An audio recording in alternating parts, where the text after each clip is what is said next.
Alright guys, welcome back. So, we now have the Mindtap link. You'll be able to go there, enter your registration code or buy a new one or whatever. That's where you can get your online text. You can read the PowerPoints there. You can take the chapter quizzes there. So what do you need to do once you get into our section? You'll go to Content, you'll go to Mindtap, and then this top link. If you have a pop-up blocker installed, it may not actually pop it up, but in this case it looks like it did for me.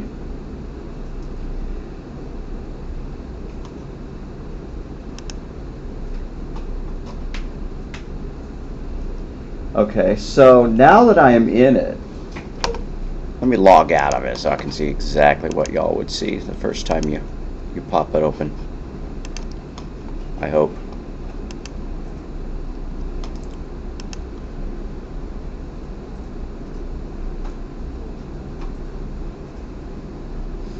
Well, it's logging me in automatically anyways. Thanks. So anyways, once you get into it, you're going to be presented with this thing that says there are no due dates or whatever. What you got to do is go over here and switch it to unit view. So you got that little week view, unit view. And then you can find chapter 1, chapter 2, chapter 3, chapter 4, chapter 5, chapter 6. Now I could go in and put due dates on the tests, on the quizzes in there, but then I just have to go and remove them anyways because I want you to be able to take them as often as, as many times as possible. So I'm just not going to put due dates on them. I'll post about them at D2L, right? I mean, we have a, by the midterm, we ought to have this chapter done. But you can't rely on coming in here, clicking on that thing, and if it says there's no activities due, that's not true. You're going to be doing the quizzes. You can get to those outside of outside of Mindtap. Makes it really easy. If you just go over here, click on Mindtap, and you see Unit 1, test. Blips you right into it. You start the test that way. But obviously that's not going to get you your textbook and your PowerPoints and stuff like that. So instead you'll go into Mindtap the way that I was showing you earlier, and you'll switch out of the weekly view into this one right there, unit view.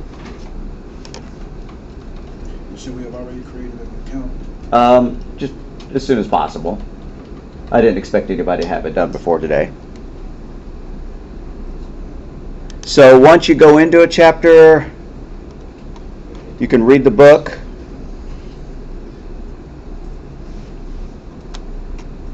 Yeah, under the study link, there's a so-called slideshow, the same thing as our PowerPoint. I have the PowerPoints downloaded in D2L so you can get to them that way instead if you like looking at them that way, and that's actually the way I prefer.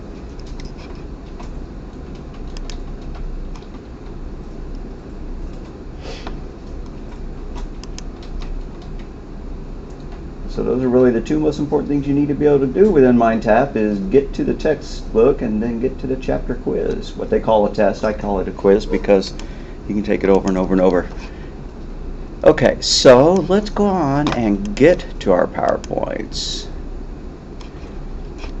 Just try to get all registered up and be reading your text, over the weekend, stuff like that.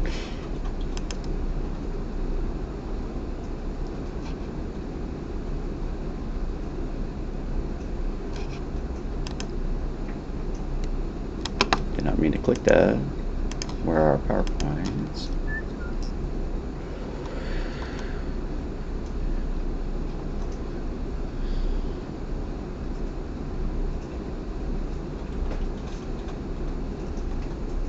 Our video for last Monday isn't posted. I don't see it. I'll make sure it's posted there. Okay, so chapter 1, all I did is go to Content, PowerPoints, and then I always actually download the PowerPoint rather than view it in the little preview here.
Sorry.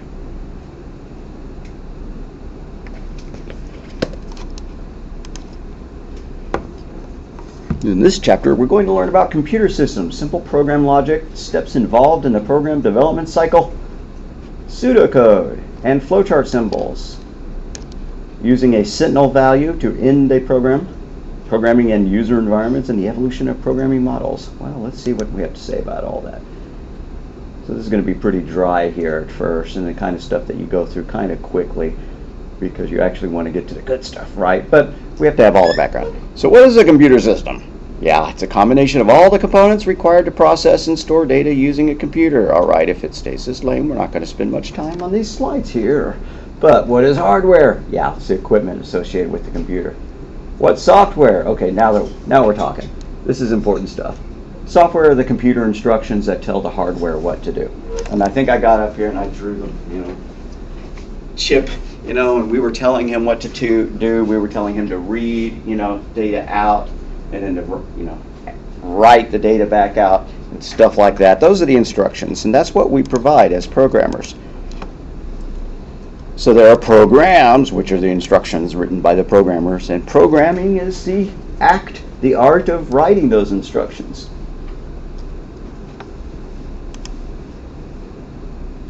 So the different kinds of software, application software, our word processing, our spreadsheets, our payroll, our inventory, our games, stuff like that. And then there's system software, the operating systems that keep your computer going, So, Windows. Yeah, you would consider something like the browser an application, but you would consider things like, the control panels and things like that to be system software. So computer hardware and software accomplish three major operations: input, processing, and we can be pretty sure that on the next page is going to be the word output. So input, data, the data that it's reading in, text, numbers, images, sound. Processing is performing calculations, probably based on the input. Calculations and comparisons performed by the central processing unit. And then output, the resulting information, sent to a printer, displayed on a monitor, saved on a storage device. Or, nowadays, might be data that's saved out on the so-called cloud. So what is a programming language? Programming languages are used to write the computer instructions. We typically call it code, although it's not really like, some kind of encryption standard to where when you look at the code you can't understand what you're looking at. Hopefully, as we write our code, we know what we're doing, we know what we're looking at. But anyways, it's a series of instructions that tell the computer what to do. And so writing instructions is called coding the program. All right. Anyways, what we do is we create program code. We'll also call it source code. It's the source for your program. And there's different programming languages. It doesn't even list our favorite here. That hurts my feelings. Right. All right. So, what is syntax? The rules governing word usage and punctuation. The mistakes in a language are called syntax errors. Okay, we're going to drill down just a little bit more now. We're going to just fly over. That's odd. Okay, that's better. Where's my window? That was odd. Okay, so we have rules, grammar rules, syntax rules in the English language. And those are typically that if you're going to have something, you could have an article of speech like the, a, or whatever, and then you can have an adjective, and then you can have a noun. Right, so the red tractor.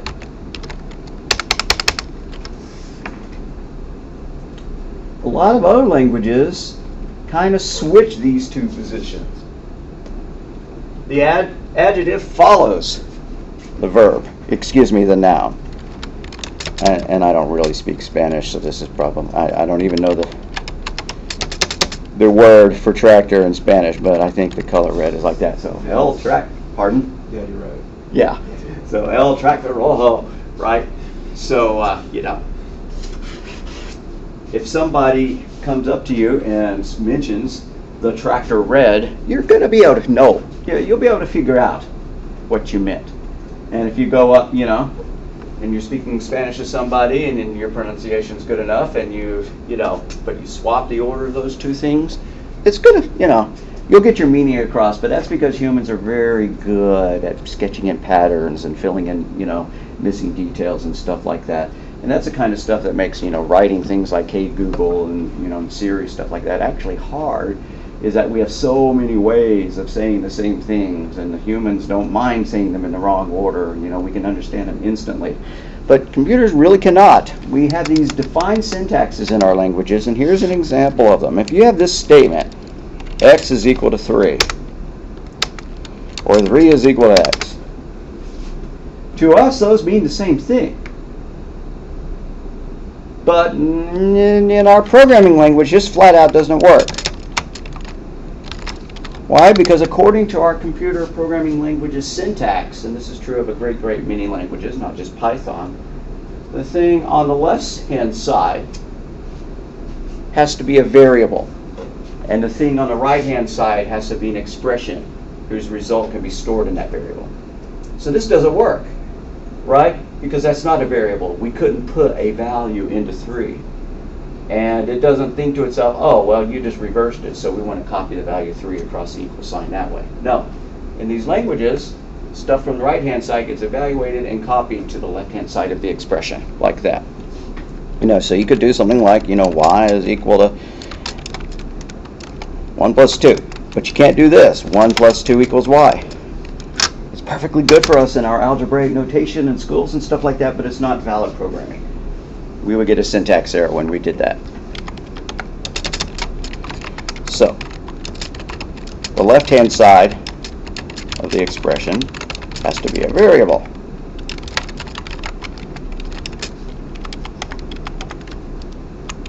Expression is not the right word there. Of the assignment operation. We are assigning values. The right-hand side is an expression that evaluates to a value. It may just be a number, right? 3 is an expression. 1 plus 2 is an expression. X to the power of 4 is an expression. All of those will evaluate to some kind of value. So the syntax are the rules, grammar that the programming code must follow in order to be understandable, legible. Did they come up with a good word? Nah, not really. I'll just say valid code, understood.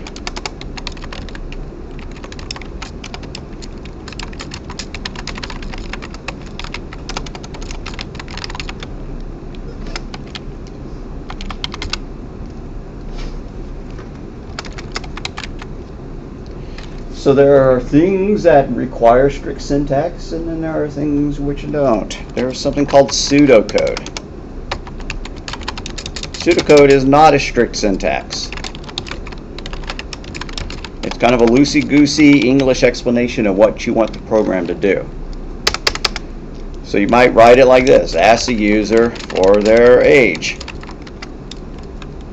If age is less than 18, tell them they can't buy the game without parents' permission, whatever,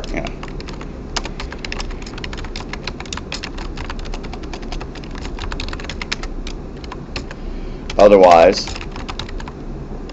sell them the game. All right, that's kind of just a written description, right?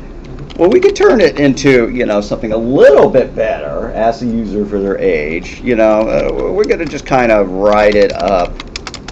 So, input age. Alrighty. If age less than 18, output, you can't buy the game without permission. Else, output, okay, buy it. like that. All right, this is still not a programming language. It's pseudocode, because we could have written it in all sorts of other ways, and it would still be valid. You know, we could have said age is equal to input, right? Something like that. That would actually be more like what we would write in Python, because, as we've already said, the thing on the left-hand side of the equal sign has to be, you know, a variable. But that's all right. So input age. Yeah, we can see that we're not being real particular in how we word this stuff. So pseudocode is not a strict syntax. It's a written English description of the logic. This is a little bit too loosey-goosey and too wordy. We wouldn't really want that. That's more like just a definition of what you want the program to do. But this is the pseudocode version. I'm going to go ahead and label it. And then you can turn that into Python. Well, if we just had an input statement, but we didn't tell the user what we wanted them to be typing, they wouldn't know. So maybe we ought to have an output here telling them what we want. Output, what is your age? And then input the age. And then if the age is, okay, right? But it's not Python. It's not any particular programming language at all. But any programmer who knows a language could take this description, as long as they can read English, and turn it into code. And we're going to go ahead and turn it into Python. So print, what is your age? And then age equals input. If age is less than 18, output, can't buy it. Except that's not correct. That's not a Python statement. I was just copying rather than actually thinking. I need a print statement here that says you can't buy it. Else, colon, print, okay, buy it. All right, so what are a few things to notice? You know, we're having to follow a specific grammar, which is that we are calling certain functions. We're calling input functions, and we're calling the print function. And when we invoke a function, we have to use our parentheses in order to pass data into them or get things out of it. So this is the Python code for that, but you can see that it's got requirements in place that the pseudocode didn't. I'm going to rewrite this using kind of C++, just to show you that you could take the same pseudocode and write it in more than one language. Now, we're not using C++, but here's what it would look like. First, you would have to declare your variables, which we don't do in Python. But you're going to be reading about declaring variables over and over in the textbook because it is necessary in a lot of other languages. And then there's something called a cout. What is your age? And then there's a cin, which will read back into age. The if statement looks remarkably the same, but instead of a parentheses, it uses braces. You can't buy it.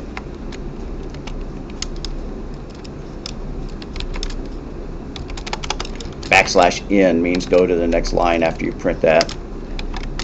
Else, cout, okay, buy it. So, two different programs written in two different languages. They do the same thing as this pseudocode.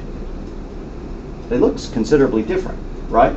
In C++, you have these symbols. Those symbols don't even exist in Python. In C++, you have to define your variables before you can use them. Not in Python. You can just assign a value to it, lickety-split. In this particular language, a great many things are followed by semicolons to mark the end of the statement. In this language, blocks of code are denoted with the curly braces, and here we denote blocks of code by tabbing. And it looks like we denoted the blocks of code by tabbing here as well, but the syntax of C++ doesn't require those. We could do that. That would be valid code. That would be valid code. That would be valid code. You know, you can just totally mess the tabbing of C++ and it'll still run because all it cares about are the braces. But in this language, there aren't any braces, and all it cares about is the tab. So we have to tab our stuff exactly correct. And now that I messed it up,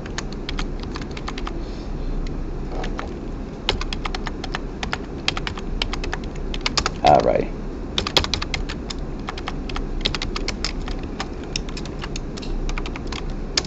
And I could go on and bore us by doing it in Java or some other language, but this is enough. This is enough to show that pseudocode is just a description. And there's kind of, a sort of a one-to-one correlation. But one statement of pseudocode can wind up being several different statements of actual programming language. Because, it's like telling somebody to go to Walmart. Go to Walmart and buy me some milk. Okay, yes, but getting to Walmart actually takes, quite a few steps, right? And this would crash. I typed it in and I didn't get it all correct because I forgot that every time you use the input statement, you have to convert it to a number. So I would have had to do age is equal to int age, or age is equal to float age, right? So I left a statement out. But I didn't put that in my pseudocode. Why? Because this programmer wouldn't have needed to know that, right? There is no conversion. If you declare your variable as an int, that conversion happens automatically. But I did have to have it in Python. So it's up to the programmer to know, well, okay, the pseudocode is a map, but sometimes it's not going to tell me every single step, and I'm going to have to fill in the blanks. Just because I tell you to drive to Walmart, but I didn't tell you which car to drive, you're going to have to figure that out.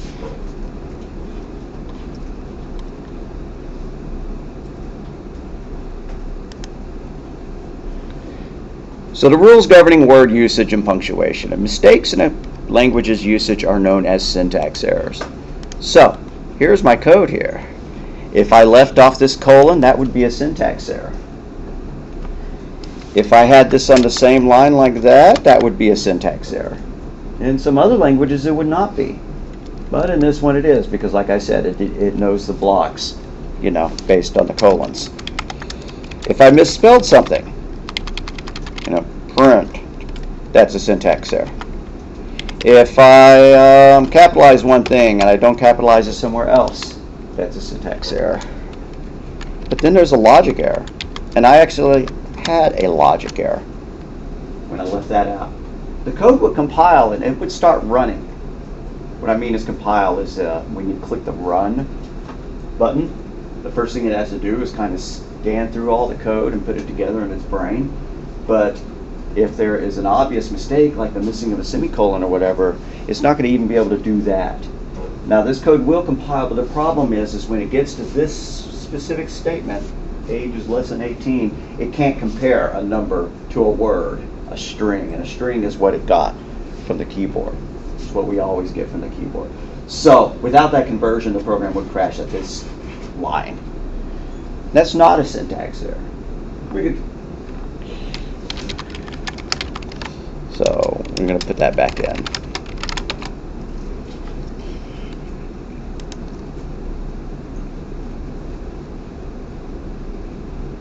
Okay, so let's go back and redefine these things like they did. Syntax, rules and grammar of the programming language. Syntax error. Mistakes,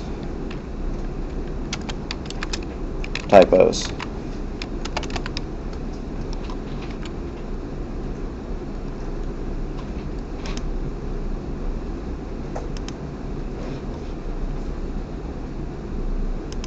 some mistakes in the syntax. So examples: bad tabbing, leaving out colons, quotes, misspelling your variable names, misspelled functions or variable names, etc.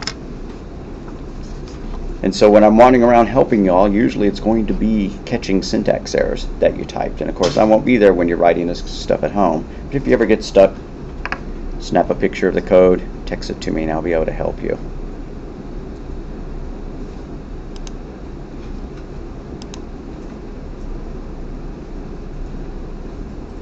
Alrighty. So what is computer memory? We already know about that. which is something that can hold numbers. Ultimately, it holds zeros and ones, and we'll be talking about zeros and ones. We'll probably have half a lecture based on zeros and ones coming up soon. And the way that it works is it can write something out to that memory, and then it can retrieve it. But it is volatile, meaning that when you shut it off, all that stuff is lost. So computers typically have a boot process to where when you restart it, it copies some stuff back into memory, out of the permanent storage, the non-volatile memory, the hard drive or the flash RAM, in your phone or whatever, in order to get going. Alrighty, so here's where it gets more interesting. What is a compiler or an interpreter? It translates source code into machine language in order to run the chip, in order to run the processor, because like we wrote up here, the chip had those very specific instructions that he had to follow. Well, we have to translate our English-like looking stuff into that. And there's two ways that can work. These are kind of written like they're the same thing. Are they? Not really. They could be better slides. I keep meaning to put in some of my own slides that show this a little bit better. But let's see if we can come up with something really fast.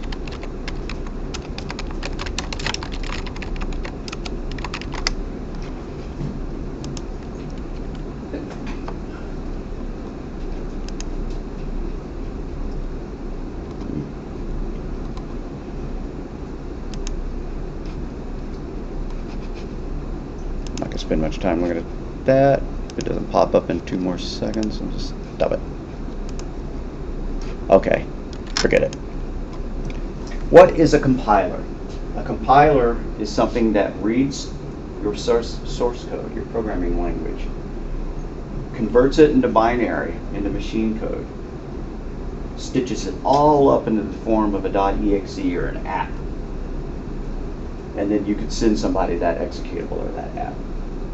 And so pretty much all the software that you've got on your desktop has been run through a compiler. It's got a .exe extension, something like that. It was produced by a compiler. And so the way that works is a compiled language works like this. What do you give it? The source code is compiled to machine language and bundled, use the fancy term linked, because that's what it's actually called, into an executable file.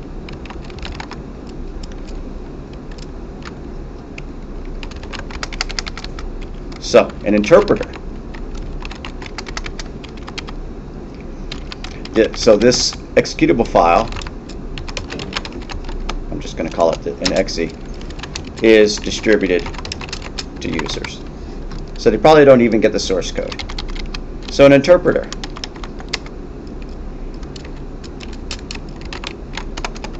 takes source code and converts it to machine language on the fly or on the user's end. And it is reinterpreted every time you run it. So it's kind of the difference between having a video of, I could videotape myself giving the Emancipation Proclamation, or I could follow you around and say it again every single time you wanted it. That would be more like this. I would follow you around saying it, but this requires you, the end user or whatever, to actually have the source code every time you want to run it. So in both cases, the source code is being turned into machine language. But here it's being done, it's done once, and then, you print it on a floppy, you distribute it on the internet, whatever you're going to do, it is distributed, and they just run the machine language version of the file. When we're using an interpreter, like what we are using here, Python is an interpreter, and JavaScript, which our browsers use, is an interpreter. We give them the source code, we give them the text file, and then they run it. And so what are kind of the drawbacks of an interpreter? Well, let's, so an example of a compiled language. We're going to say that C, C++, and Java are compiled languages, meaning that if you write in those languages, you then run a compiler and it creates another file, which you then distribute. As far as interpreted languages go, Python is one, JavaScript is one, and there are others. So advantages of compiling. The syntax is checked. The resulting machine language, okay.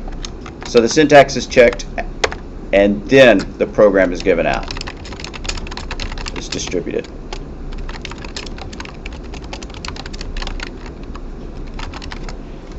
So what does that mean? Well, if I wrote, if I give you Word.exe, Microsoft Word, and you ran it, and halfway through it displayed a red error message saying, variable not found or something like that. Well, that doesn't happen with a compiled language. When you compile it, all of the code has to be perfect before to make an executable out of it. Kind of like the difference between buying something pre-built and then getting the pieces to it. If the user gets a compiled program, it's already pre-built. Everything is involved in it. It's not IKEA furniture that you have to build yourself. It's already established. So there shouldn't be any syntax errors. There can't be any syntax errors in a compiled program. There could be logic errors still. If I hadn't have done that thing where I converted, the data to the correct format before I did the conversion, that's a logic error, and it could still crash, that user's program. But it eliminates that. And so typically, compiled languages are faster, but advantages of interpreted languages. Oh, it's going off the rails here, and since I don't have my slides prepared. The advantage of an interpreted language is that it can be written when you compile something, it makes it for just, I guess I'm going to put that as a disadvantage of compiling. The machine language generated is for one specific platform, right? I've written a Macintosh app, I've written an iPhone app, I've written an Android app, I've written a Windows app, right? Those are all very different things. And unless you're going to a great deal of trouble, you can't run your iPhone app on your Windows computer, right? Or you can't run your Macintosh software on your Windows computer, or vice versa. Now, yeah, you can, but you have to use something called emulators. And I bet some of y'all video game fans have done emulators where you installed something on your computer where that would let you play Nintendo games or Sega games or PlayStation games or whatever right on your PC. That's the idea of emulation. But without emulation, the machine language generated is for one specific platform, can't be taken to another one. So it's non-portable.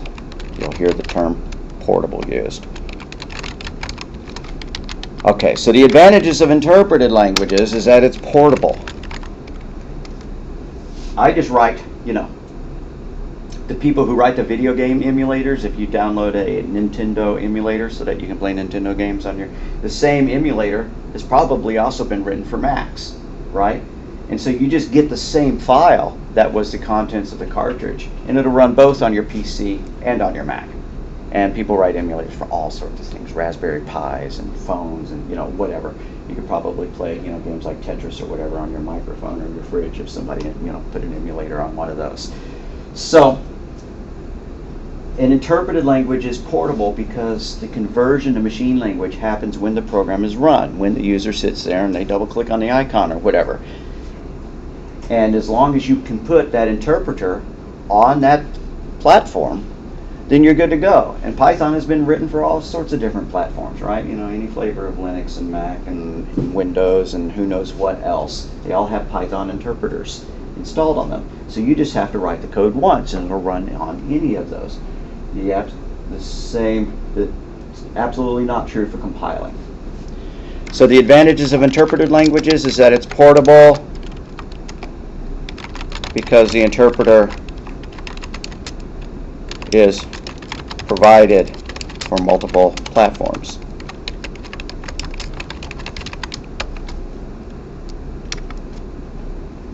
One more advantage of compiled code is that it's typically much faster than interpreted code. Why is that? Because when you compile the code, it's converted and turned into machine language once. It's already ready to rock and roll. Imagine, we were talking about having to build something. Here the car is already fresh off the manufacturer and you get in the car and you drive it every time you want. What if you had to build your car every single time you wanted to go somewhere? That's what's happening with interpreting. Every time you want to run that program, that source code is read into memory and then it is turned into processing, the zeros and ones that can drive the processing. So, compiled programs are generally much faster because the conversion to machine language has been done before the user gets it.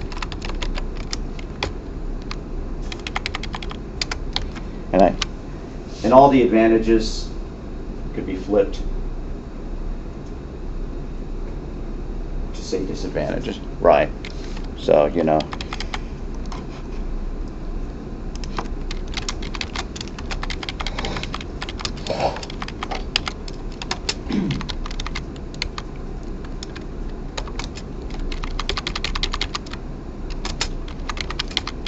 so the advantage of interpreted language is that, but then its disadvantages are, where the advantages of compiling. So they're slower. So is PlayStation software written in Python? Probably not, because can you write games in Python? Sure. People will write games in anything given to them just because people like games, right? But something that needs to run very quickly and exercise a computer to the maximum of its abilities is not going to be written in an interpreted language. Call of Duty is not written in Python. So what are games written in? Typically C++.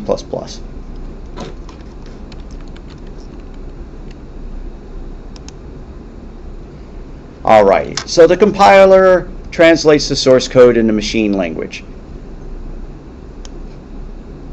And then that machine is run, that code is run. It executes, it runs. And that thing will accept input, processing will occur, results will be output. Think even in terms of a game, what is the input? It's the keystrokes and the joystick commands that you're putting into it. What is the processing? It's updating the positions of things on the, and then what is the output? It's drawing those things on the screen.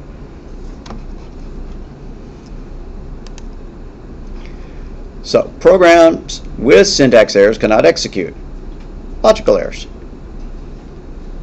Produce incorrect output. Or, so we have our syntax errors, mistakes in typing, typos, mistakes in grammar of the computer. And then you have logical errors.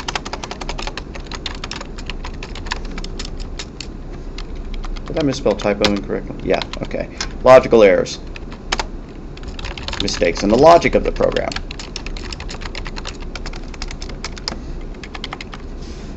Now it said give you incorrect results, but that's not the only thing that can happen with a logical error. It can just crash like I told you when we didn't do the conversion of the number to the correct format to compare against the number 18, right? But otherwise, right, you have some sensor and it's supposed to light up red when your oil pressure goes below a certain, threshold. What if it always flashes red until it gets below that threshold, right? That's a mistake in the logic of it. Or, what if something is supposed to turn on the air conditioner when the temperature gets below, above a certain point, and instead it turns on the heater? Those are logic errors. It's producing the wrong output. What if you're calculating somebody's tax rates, but, it calculates in the wrong way? Those are all logical errors and not syntax errors. Syntax errors are the easy ones, really, conceptually. They can be hard to spot, right, until we get used to it. But, once corrected, great. Logical errors can be much worse to track down. because it seems to be working and the program starts to run, and then something goes wrong. And I'm sure y'all have heard of like video game testing or whatever, where and people finding glitches.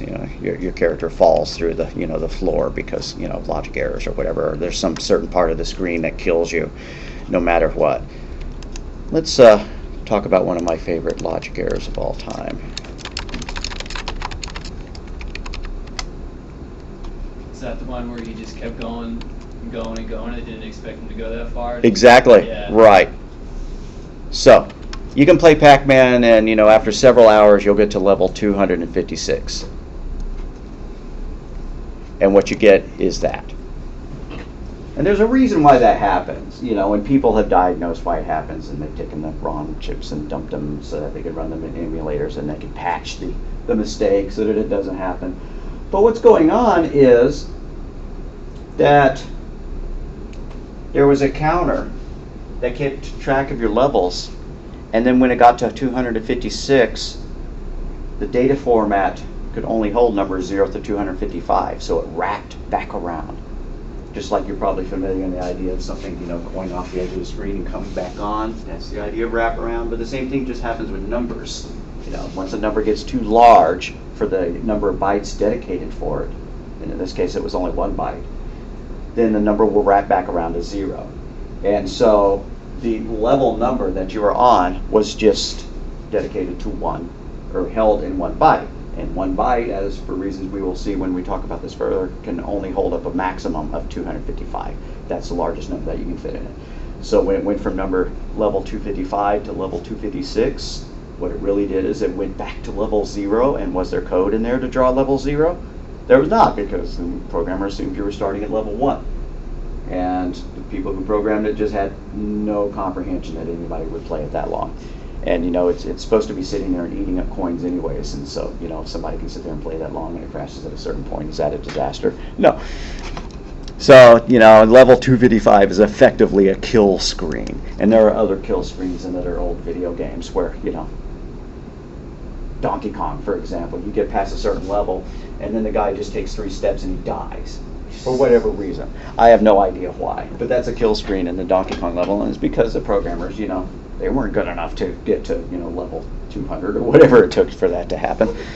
So we'll actually talk about data overrun, and that wraparound that caused that. But that's a logic error, and logic errors can be difficult to track down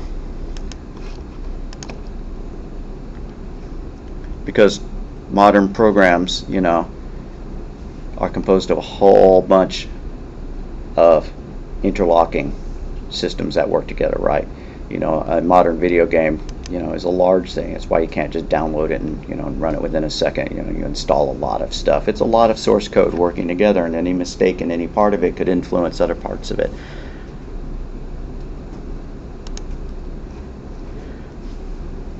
So what is the logic of the program? It's the sequence of the steps that has to happen. Just like a recipe requires certain steps. Put 3 eggs into the bowl. That requires breaking the eggs at some point. Can you break the eggs after you put them in the bowl? No. Right? The steps are put eggs in bowl, put bowl in oven, bake. Okay.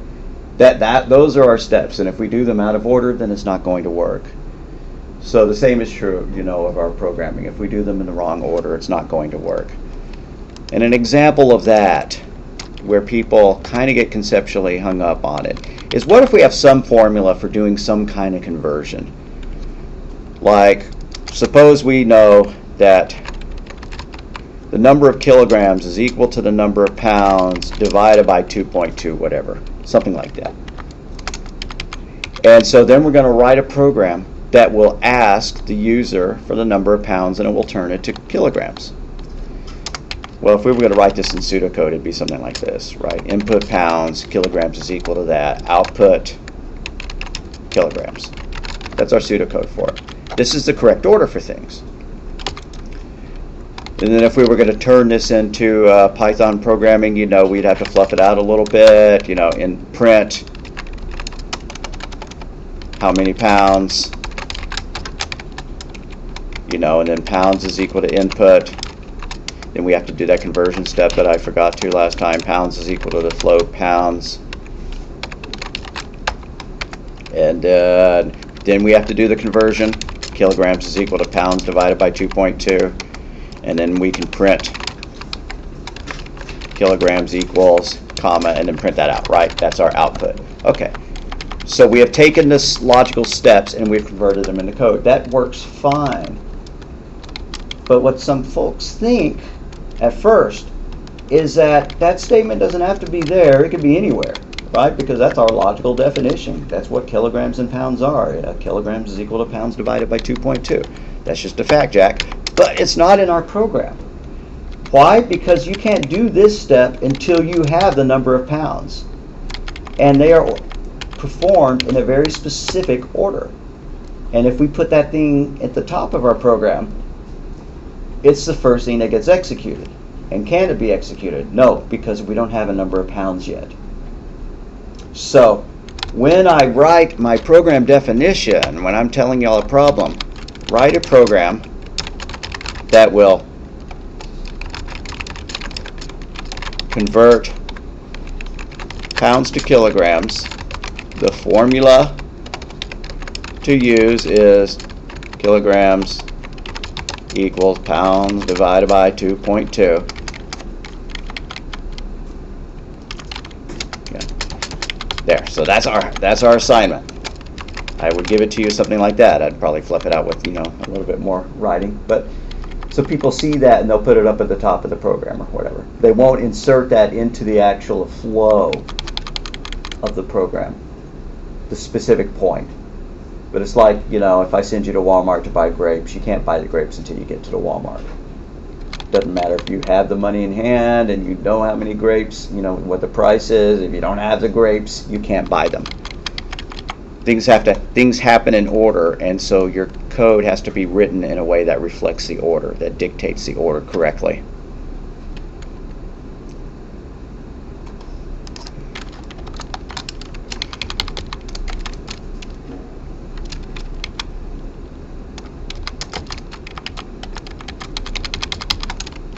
So I'm going to put a little message here, correct, and then I'm going to put another message here, incorrect.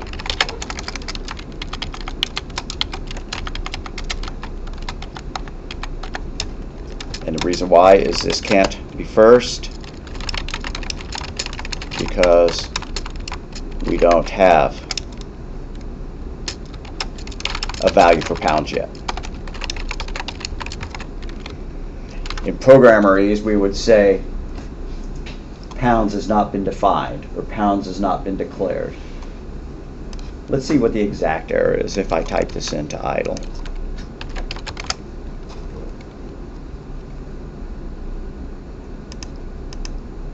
Now at the beginning of the class, we're not going to focus too much. And when I say beginning, I mean like for, you know, next week or so, on the specific syntax. It's kind of like we're learning general concepts and we're learning the syntax at the same time, but you could learn the concepts without learning a specific syntax. And in fact, some professors, you know, teach intro programming classes without ever having you type in a program, which I think is silly, but it can be done that way. We're not going to quite do it that way. Okay, so anyways, I have them out of order, so when I run it, it says name, pounds is not defined. So let me go back and put that in my notes as to what's happening.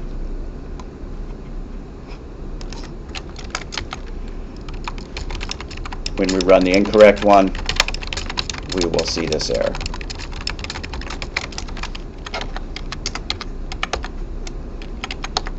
For the top line, for the first line.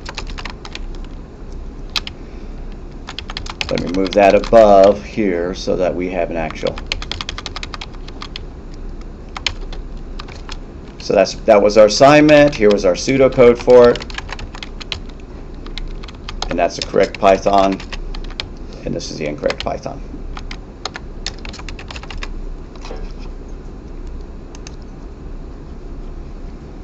So what is a variable? It's a named memory location whose value can vary. So a variable has three important components. It's got a name, it's got a value, and it's got a type. Pounds should be a number if we're going to do math on it. So its type, it better be a numeric type.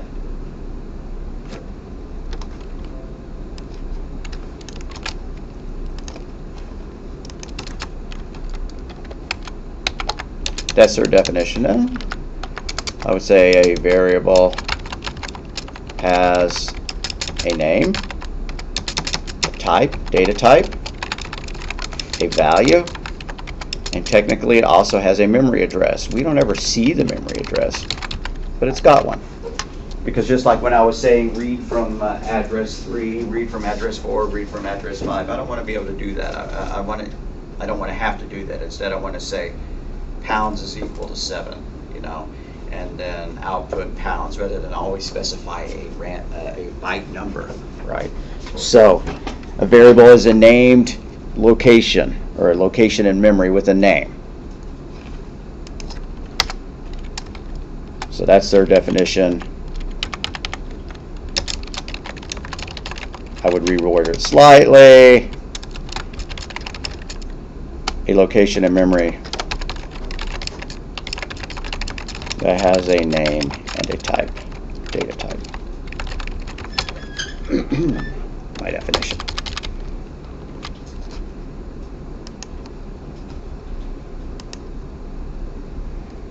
Alrighty, the programming development cycle. Understand the problem. If I tell you to convert Fahrenheit to Celsius,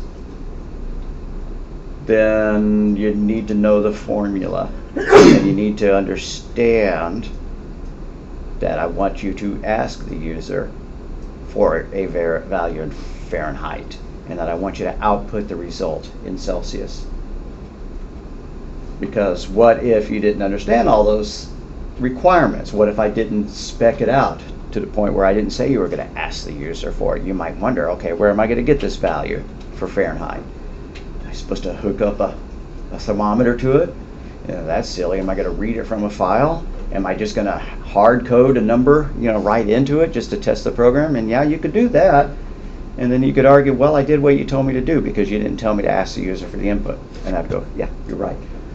But in this case, you know, we understood the problem as it was written and we provided a solution, and I should have written the specs better. But understand the problem, plan the logic. Okay, professor wants me to convert Fahrenheit to Celsius. What kind of information do I need in order to do that conversion? Well, I better have the Fahrenheit information. How am I going to get the Fahrenheit information? Well, I better ask the user for it. How do I ask the user? I print a message and use an input statement. So you're thinking to yourself, okay, I need to input it, and then, okay, that required a print, and that, you know. And so you flesh it out in your mind. And when you plan the logic, I keep saying in your mind, but you do it with pseudocode, at least at first. You know, and the urge is always to just sit down and start banging out code, and I totally understand. But we're going to learn the tools for figuring this logic out before you start actually writing the source code. And there will be times when I ask you just to do the pseudocode, and that means turn in something that won't run in Python. It's okay, that's what I asked you to do, because you need to know the logic, and then you can take that logic and you can implement it as pseudocode. So once you have the logic planned, you have the pseudocode or the flowchart in front of you, then you can code the program. You can write your source code. And then you run the program. You can compile it. But if there's a problem in it, you got to recode it, right? We have to fix all the syntax errors. You keep doing these two steps until there are no more syntax errors. And then you run the program. And if there's a logical error, it blows up, you change the program. You change the program. You keep doing that. You know, and every change may introduce a new syntax error. So, you know, you may be stuck looping back in that section for a while, and then you're starting to be able to test the program again, and then you realize that there's just something flat out wrong. The specs are totally wrong. I gave you the wrong, you know, formula for converting Celsius to Fahrenheit or vice versa, and you kept checking on the internet, you know, or with some calculator or something, and it's my fault. The logic was wrong. So we have to rewrite our logic, you know, conceptually. And if you're working in a big department, you know, a big shop, then there will be, you know, written documentation of what the program was supposed to do, and then those specs have to go and be modified. Finally, when it all works, you put the program into production. Could just mean that you put it on your computer and you run it whenever you want. But if there are ever any future requests to change it, or any bugs are found in it, it's called maintenance. Maintain the program. And maintenance is always, a factor in big software development, right? Game companies are always pushing out updates to, the games or whatever. Operating systems vendors are always updating their software because people find problems in it or they want enhancements to it. And maintaining the program involves the same steps, right? Planning logic for the change. You want to implement a version of Pac-Man where Pac-Man can turn invisible and it goes stop following him. Okay, well, how am I going to do that? I'm going to plan the logic, and then I'm going to code it, and I'm going to compile that, and I'm going to test it. And so, maintaining is kind of a complete repeat of these steps. It should almost be, a different line, right, entirely. But it is considered part of the program development cycle, because you have to think in terms. If you're writing a big program, well, I'm going to need people who can understand and plan the logic of it. I'm going to need people who can actually code it. I'm going to need people who can test the program. And if you're an independent developer, you're probably doing all that yourself. Then I'm going to need people who maintain the program. And these are all kind of different skill sets, right? Somebody who's planning logic doesn't necessarily need to know, exactly how to write computer code. And somebody who maintains the program, that's a different set of skill sets than writing the code in the first place. If you're just going out and you're fixing, calculation errors and stuff like that. And so sometimes this is an entry-level programming job, programming maintenance, for a large system. So it'll tell us if there's a syntax error because it notices that right away, but a logical error would be on our end, right? Like if the math on it is just wrong, it'd be up to us to notice it and fix it? Yeah, exactly, right. A logical error could either be, it crashes halfway through, or it just gives you the wrong output. But the syntax error of the program shouldn't even run. And in this language, maybe it'll run a certain way before it coughs up and shows you the syntax error, but yeah, you should know once your program runs completely or not that you have no more syntax errors in it. But then logic errors are more insidious, right? Because it ran and it printed something, but you have to make sure it's right. So, understand the problem, plan the logic, write the code, translate the code. Well, we don't translate the code, but something does. Something turns it into machine language. Testing the program. At any step, there could be a little loop back to a prior step. Put the program into production and maintain the program. That's what they call the software development life cycle.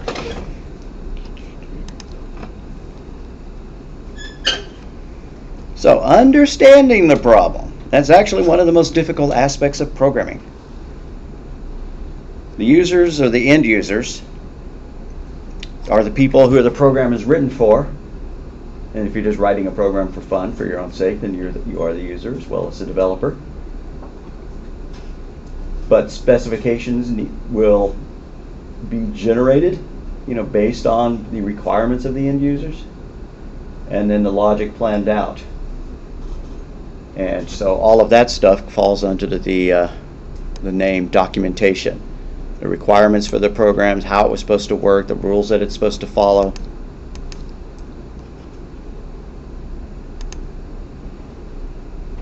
All right, we're almost getting to the point where I'm going to want to take a short break.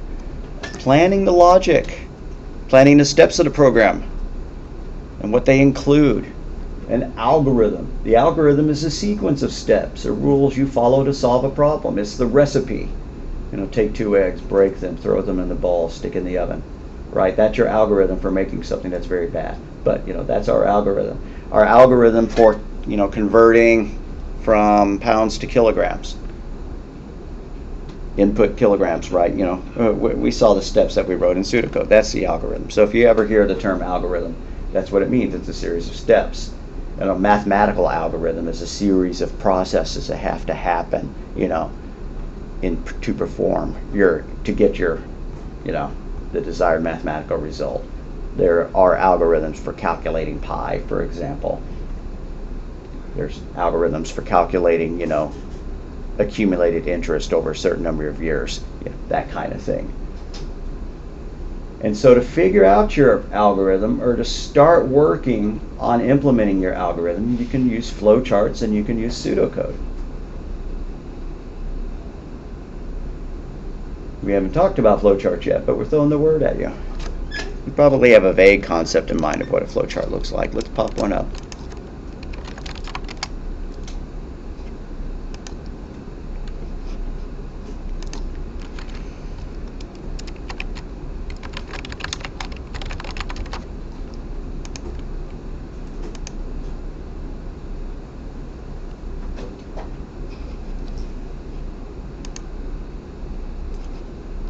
Things like this. This is a short flowchart. What does this one do? Input the age. Counter is equal to 1. While the counter is less than age, or print happy birthday and add 1 to the counter. And this while means keep doing this as long as this case is true, this condition is true. And so, like if they said that their age was 10 and the counter started at 1, it would print happy birthday, add 1 to the counter, counter would equal 2, it would print happy birthday again, add 1 to the counter, counter would equal 3. Eventually, counter would no longer be less than age, so it would print happy birthday 10 times and it would stop. Let's find another one.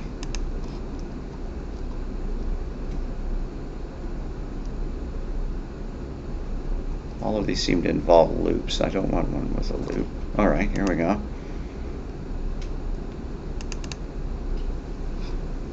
I see this one over here. I want to do this one instead.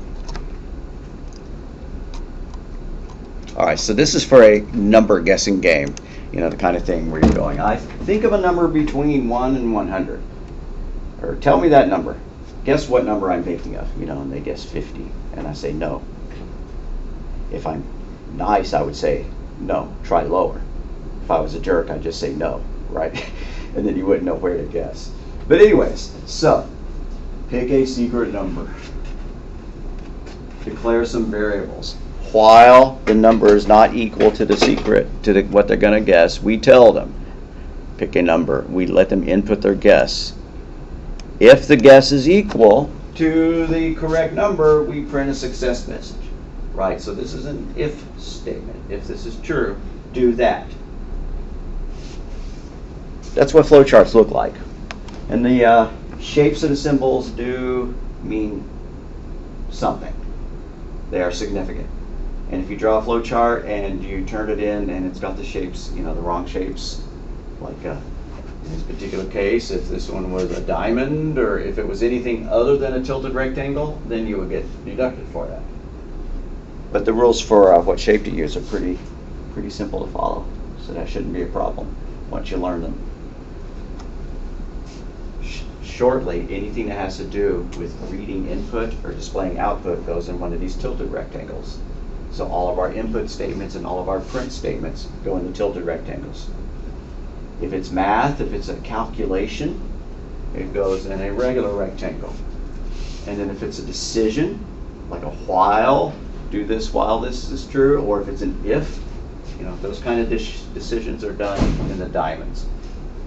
Those are pretty much the 3 blocks that we use. There's a variation of the rectangle block, and you start your code off with an oval called the terminator. And you end it with 1, another one. So that's what flowcharting looks like. So what are we going to do next? I think we're going to take a break. Let's get back here at about 1:15.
Where's the video stuff on there? D2L. It should have been already there. It's not. Let me update it right now. I couldn't find it. Right. It's not there yet, and thank you for reminding me, because it didn't get posted automatically, so I'll go and do it by hand. That was my mistake.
Really?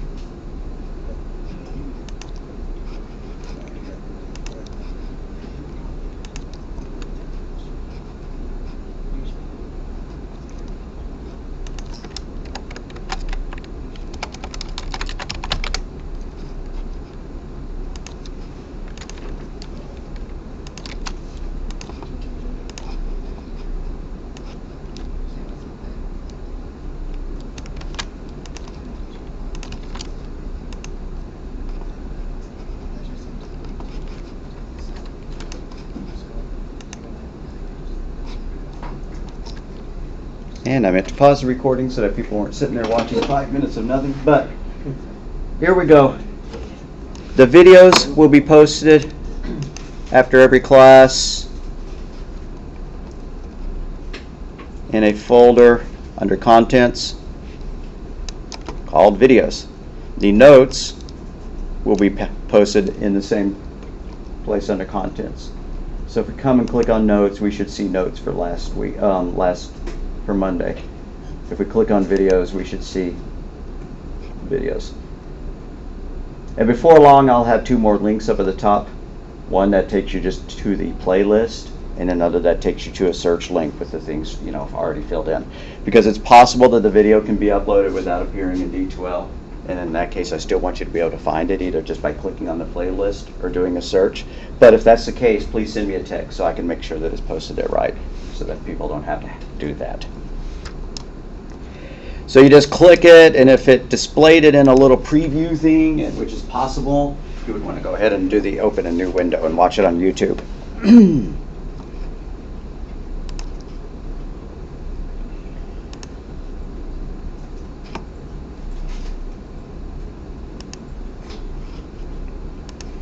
All right, I'm going to quickly scroll through this. I'm going to skip a few of these things. I do want you to read the PowerPoint and the text and hit every slide, but that doesn't mean that I'm going to cover every slide. I'm in a hurry to get to this. Pseudocode, talked about it. The English-like representation of the logical steps. And then the flow chart, the pictorial representation of the logical steps.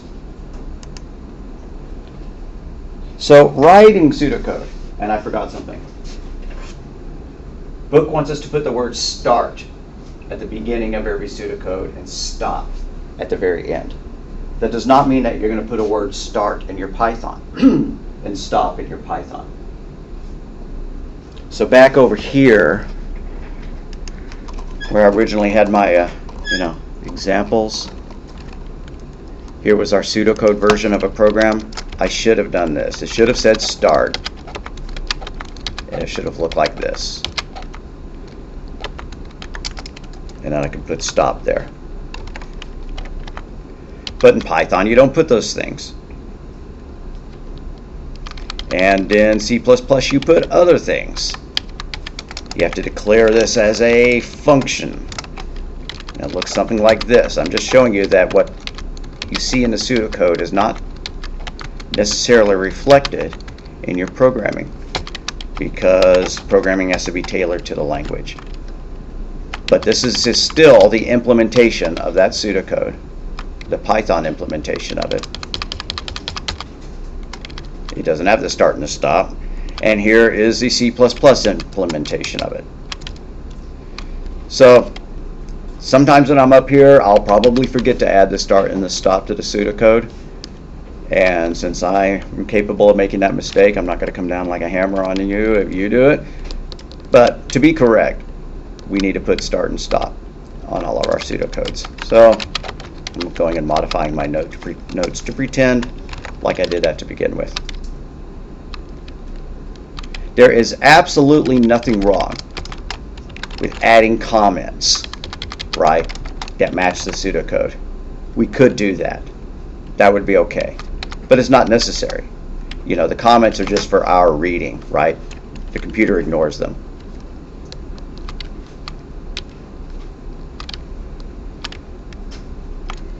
Okay. So here's pseudocode for a number doubling program. Start. Input my number. Set my answer equal to my number times 2. Output my answer. And here's another mistake in my pseudocodes. I did not use that word set. What they're using set to mean is that some calculation is going to happen and the result of that is going to be set into that variable. Good enough. We can do that. I'm going to scroll back up to my pseudocode, and wherever we had an assignment, well, what do you know? I don't. Elsewhere, we had one for conversion of one format to another one using this formula. Input pounds, I did need that set there, but only in the pseudocode. In old versions of the basic language, they did have the keyword let. Let kilograms equal, you know, it sounds very theatrical. But anyways, okay. So that's better pseudocode. Matches what they're showing in the textbook. Input my answer, set my answer equal to my number times 2, and then output my answer. When we could code that into Python if we wanted to. So pseudocode standards. The programs always begin with the word start and end with the word stop. The two words should be aligned. Whenever a module name is used, we haven't talked about modules yet, but we see some functions being called in our code. The module is followed by a set of parentheses, just like when we called print and input. Modules begin with the module name and end with a return. Well, we sure are talking about modules a lot before we've even been introduced to the concept. The module name and the return are always aligned, and each program statement performs one action, one conceptual action: input, processing, or output. So every line in our pseudocode should be one thing. But when we convert that pseudocode to Python, it may turn out that there are extra things that we have to add on, right? So like just that input, my answer, that's going to wind up being 3 statements in Python. It's going to be a print statement telling the user what to enter. It's going to be an input word, you know, my number equals input, parentheses, in parentheses, and then it's going to be a conversion to a number. My number equals float, my number.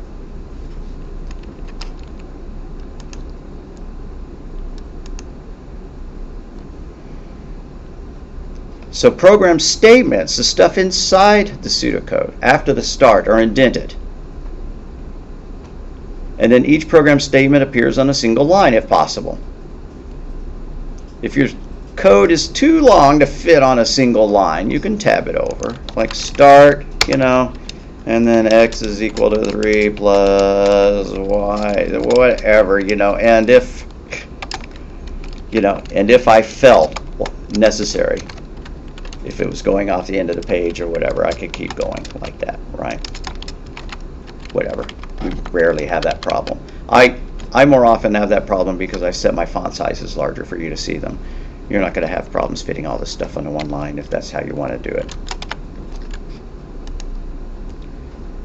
Program statements begin with lowercase letters, and no punctuation is used to end the statements. So you don't need to say start input my number or input with a capital I. We're not necessarily writing English. I'm not going to count you off if you do it that way. But to be book correct, this stuff should be in lowercase. That doesn't mean that your variables have to be lowercase. I'm going to digress slightly. What if you have a variable that records the patient's temperature?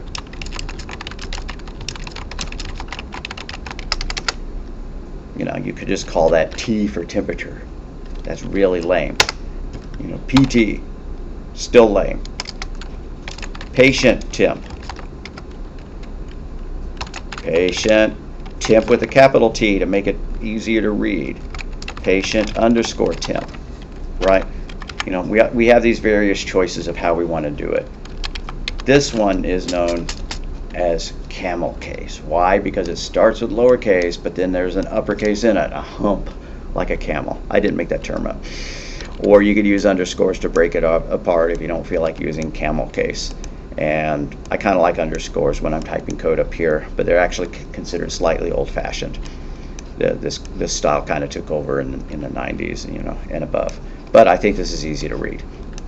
You'll see a lot of code examples out on the internet that do this, and I kind of forget which one the book follows more. Probably that one. Guess we'll find out. Well, if that was the case, then they might have called it my number.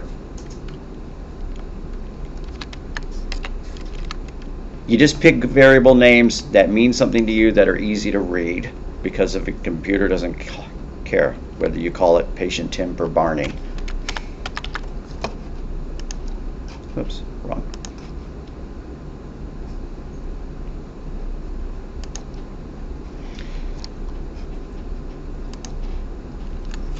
So, drawing flowchart. You create a flowchart, you draw geometric shapes that contain individual statements, and you connect the shapes with arrows. Input symbol, it indicates input operations. That's the input symbol. Processing symbol, like arithmetic statements, go in pure rectangles. I kind of wish that they'd left these outer rectangles out and just shown the part in red or orange, because that's really all we care about. Input is in a tilted rectangle. Output is also shown in the same tilted rectangle. Just like that. And then there are terminal symbols, start and stop. Okay, so what I want us to do at this point is we're going to write pseudocode for a very simple program, and then we're going to write a flowchart for that very simple program, and then just for funsies we'll go ahead and write it in Python, just so that we have the satisfaction of actually coding it. So in order to write our pseudocode, we can write pseudocode directly into Python. So why don't we do that? I'm going to launch idle.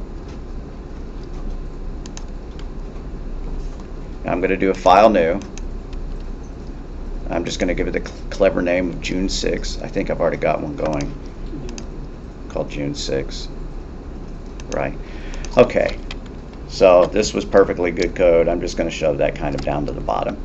If you're going to write something that's non-Python code, do it like this. Start it off with 3 quotes, 3 apostrophes. And then you can type in anything you want, and then end it in 3 apostrophes. That means this whole dang thing is a comment. And that way we don't have to put hashtags in front of every single line to get it to ignore them. So go ahead and do the 3 apostrophes so that we can then create some pseudocode. So what is this pseudocode going to do? We're going to do pseudocode to convert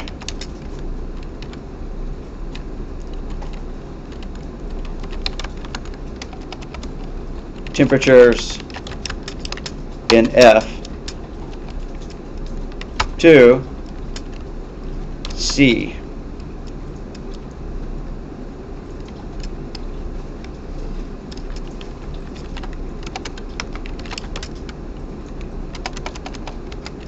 We want to make sure they don't enter a value that's too low. If you've taken a science course, you're probably familiar with the idea of absolute zero, right? No temperature can be below that. We're going to print an error message if the temperature is too low. So, the lowest temperature in C that is allowed is negative 273.15, something like that, degrees C. That's the absence of all heat. And if you've heard of Kelvin, Kelvin is a temperature system where that is zero, right? So you're starting from the very bottom. Kind of like if you have a whole bunch of basements, but then you decided to renumber everything, and so you said that the bottom basement was floor 1, and then the next one was 2, and the next one was 3, whatever. Same idea. Kelvin just starts at this value, setting that value to 0. Okay, so that's our problem definition.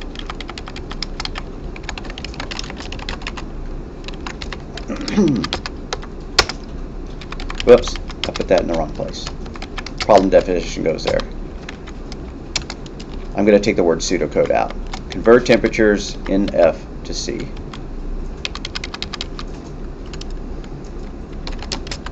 The user should input the temperature in F.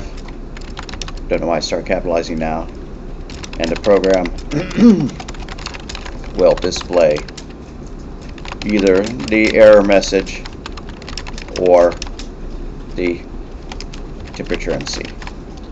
That is our written description of it. That's not pseudocode. Those are just specs, specifications. I must have missed a step because I'm trying to type it out, but it's not all green and it's trying to run it like a code. Like when I type in. Okay, so at that, what you got to do is to do file, new file. You're typing them into the shell right now.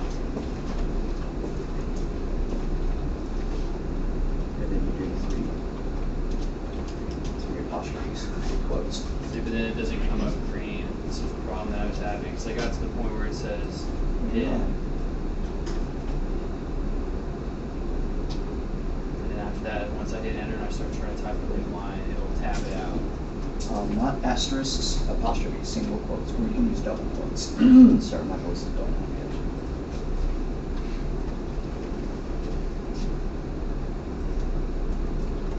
Now, somebody's computer did stop highlighting comments in green and red, and I couldn't fix that for them, so I'm glad in your case that there actually was something we can do. Okay, so that's our problem definition.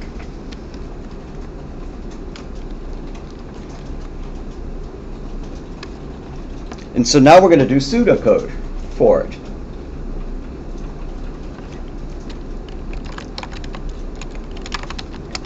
Now, what did the slide say every pseudocode begins with? Start. Yeah, the word start. Now, we're going to do it in the simplest form possible, meaning that we're not going to show the input statement, the print statement and the input statement in a conversion. We're just going to use the words input. I'm just going to call it, I could just call it F, for Fahrenheit temperature, or I could call it F temp.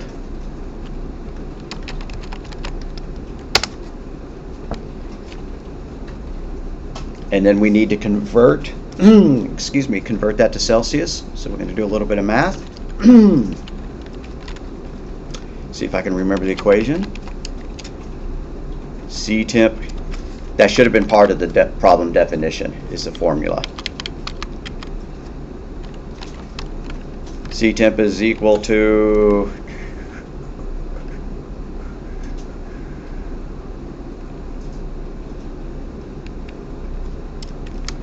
the temperature, the F temp Sorry, I should have had this ready. Minus 32, end parentheses, divided by 1.8. And there's other ways of doing it. And, you know, if you've taken a physics course, you probably have your own method memorized. But I would have given you an equation for it. I'm going to pretend that I did. I'm going to go back up and above the word pseudocode, I'm going to say the formula is C equals F minus 32. I should have put that in quotes. Divided by 1.8. Then you may be puzzled why I use C there and I use the variable C temp there, because this is a formula. This is code. We could follow the letters exactly, but we don't have to. If we think that it's easier to read, the code is easier to read. In general, we should avoid single letter variables, although I often use them up here just because they're easier for y'all to type. All right. Now we could just do output ctemp, or we could check. At which point do we want to display the error message? Do we want to display the results of the calculation and then say that was an error? Or do we want to check, and then if it's an error, don't display the results at all, otherwise display the results? I feel like kind of doing it that way. So, if the C temperature, oh, and this was supposed to be pseudocode, so I should have put the word set in front of this. Set C temp equals.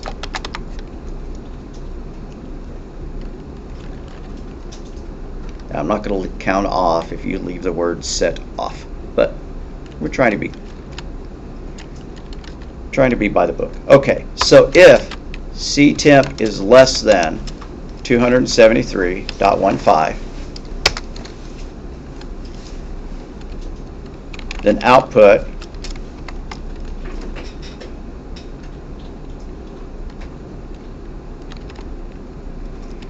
that temperature cannot exist. Now what would be nice is to calculate absolute zero in Fahrenheit and tell them to enter a number larger than that right from the get-go, but then we wouldn't have had our cute if statement, and that's what I wanted here. Else, output ctemp.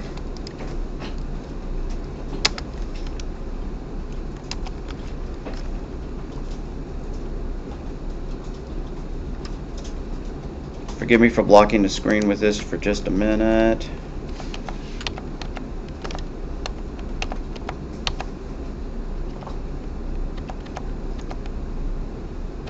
Yeah, of course they don't show it. Okay. I believe that this pseudocode shown in the books always ends an if statement with an end if, like that. We don't have an end if command in Python. But we saw that C++ had a closing brace, which served as our end if. And some languages, like Visual Basic, actually do have something like end if. So I should go back to my notes and add some end ifs anywhere I had ifs in my pseudocode. All right, that's the end of the program. So after the end if, I'm going to do a stop.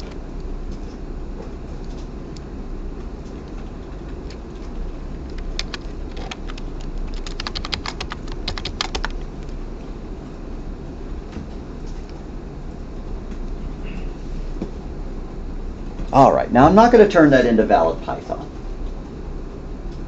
Once we're all caught up typing, and you didn't have to type the problem definition, I know everybody did, so that's cool. And it's totally cool to copy and paste from an assignment and put it up at the top, you know, underneath your triple quotes to, you know, as your problem definition. I am going to go back up and add a comment as to what in the heck all this stuff is. So even above the three quotes, I'm going to put my name, the date,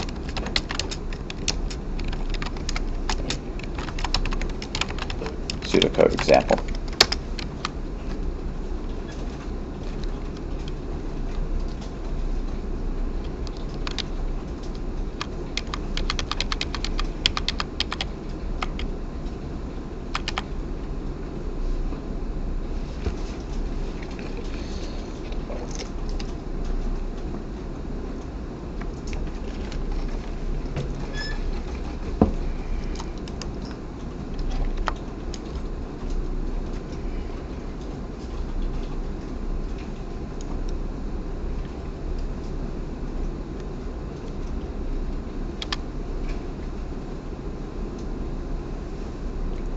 All right, are we all caught up typing?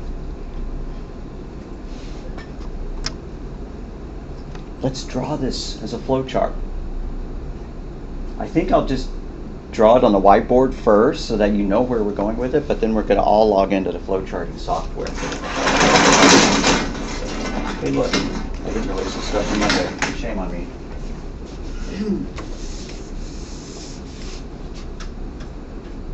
All right, that's a good question. I keep saying that I did this, but did I really do this for No, y'all? you didn't do that for this class. Oh, for Pete's sake. That's a whole lecture that I skipped. Nah. And we're going to get that one as soon as we do the flowchart.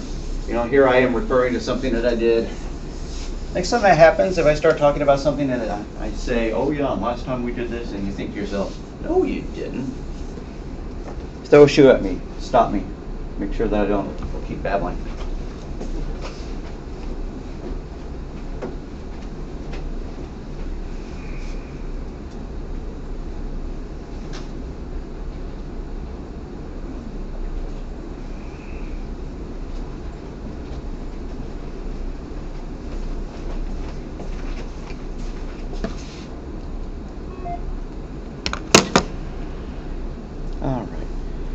I've been told in my instructor reviews that I should never just sit here and write on the board, because as soon as I turn my back to y'all are going to grab your phones. Well, that makes me wonder, what am I supposed to do? Talk like that? Write on this thing? Why have a whiteboard if I'm not allowed to write on it? So I'm going to violate those rules, but I know that you're going to pay attention to me because you're just riveted by this stuff. So at the top of every flow chart, we're going to have a start, just like in the pseudocode. And then what's the next line in our pseudocode underneath the word start? Should be the input, right? The input? Okay. Input F10. I put it in the tilted box. All right. And then we had a conversion. We did some math. We had a set. And I don't care if we throw the word set in or not.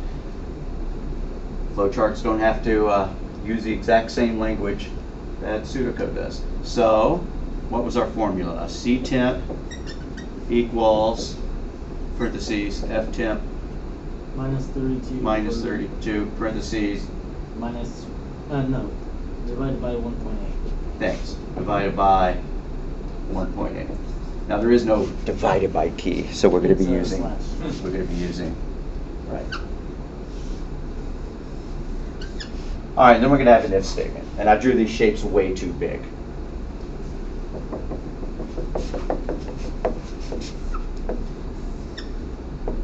If CTemp less than, what did I say? 273.15. 273.15. I can't believe my brain flaked out right there. All righty. Now the book is not going to show putting the word if there on the decision.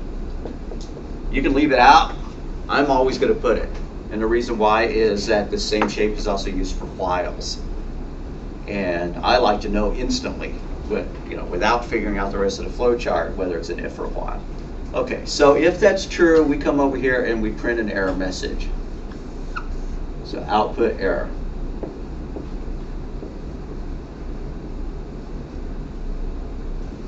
Else, we come over here and we do something else, which is output CTemp.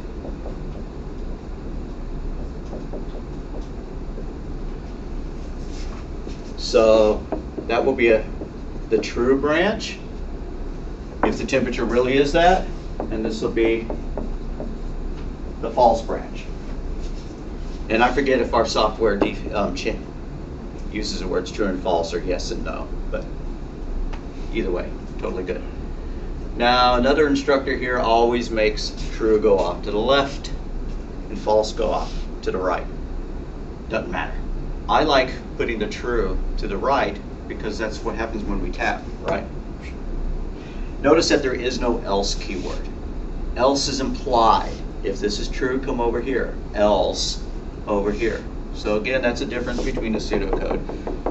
Flowcharting was invented before programming languages. Okay, so, and then they join back up together. Whenever you have an if statement, you're going to have some kind of branch. but all the branches have to hook back up together. And we could have printed a done message at the bottom. I didn't put that in my pseudocode. Maybe I will now. I'm going to go back and modify my pseudocode. If you feel like doing it before I do, I'll put done. Or do you remember when we had that final input statement on the bottom? I could do that instead. All right, and then we have another terminal, which is stop. This is what we're going to draw. So just kind of have that in the back of your head. Why didn't I put that in here? Really good question.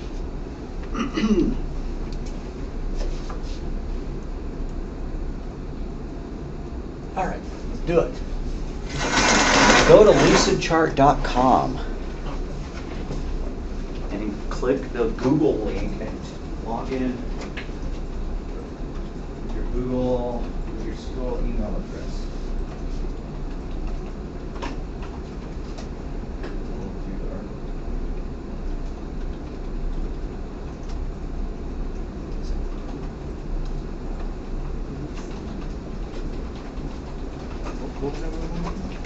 I'll do it up here. It's Lucid, Lucid, chart, CHART.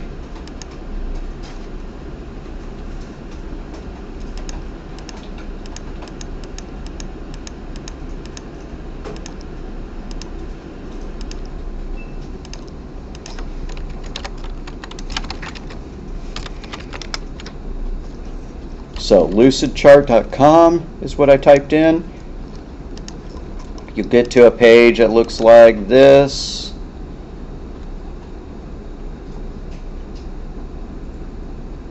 Anybody still have Yahoo accounts? I have one because I use Flickr. And anyways, Google.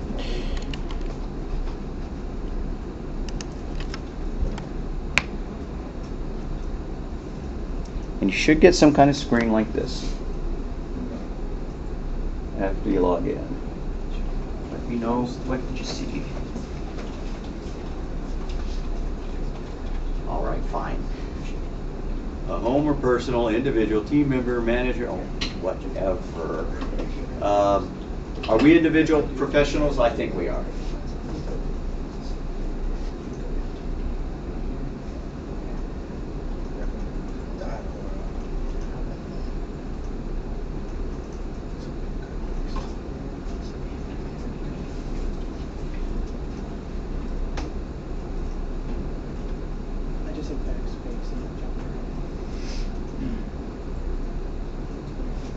Sign in with Google.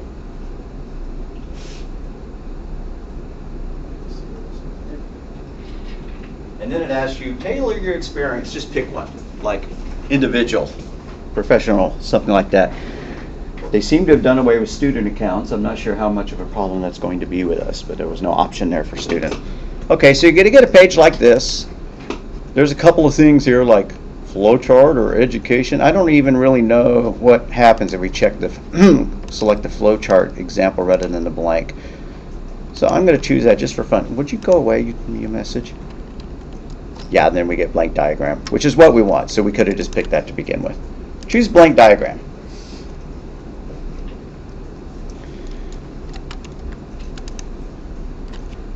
All right, a couple of notes about this.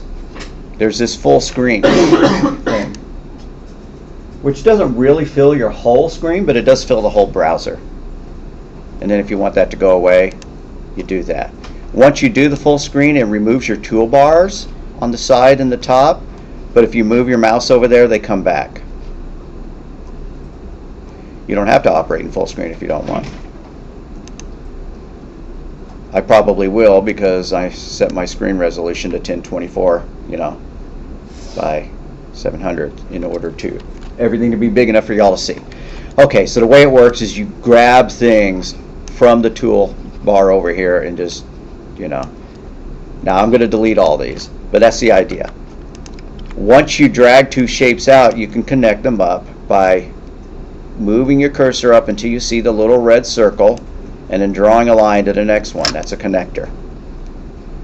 Or once you've already drawn one shape, you can just draw the connector and it'll ask for the next shape that you want to draw. So you have several choices there, and you'll see me use a mixture of them. So we had a terminal. This flowchart's calling it a terminator. Great. We'll go with that. We're going to put that up there, and we're going to put the word start in it. And if you feel like gussing it up and changing the fonts and stuff like that, you're totally free to do that. I'm going to make things a little bit more readable by trying to make everything 12 points rather than 8. And I'm going to shrink the size of the shapes down. Do you need to do that? No. But, you know, trying to make this readable to y'all in the back of the room. Alright, and then, if I correctly remember, we had an input statement. Input and output go in what this calls, well, I'm not going to do it that way because it didn't give the names of the shapes. I'm going to instead drag it out from the palette over here. They call it a data block. Notice that where it says data, it also says I/O, input output. That's your key to remembering that you're going to use this for all your input statements, and output or print if you use the word print rather than output, which on flowcharts I don't care which one you use. Alright, and so this was supposed to be input ftemp.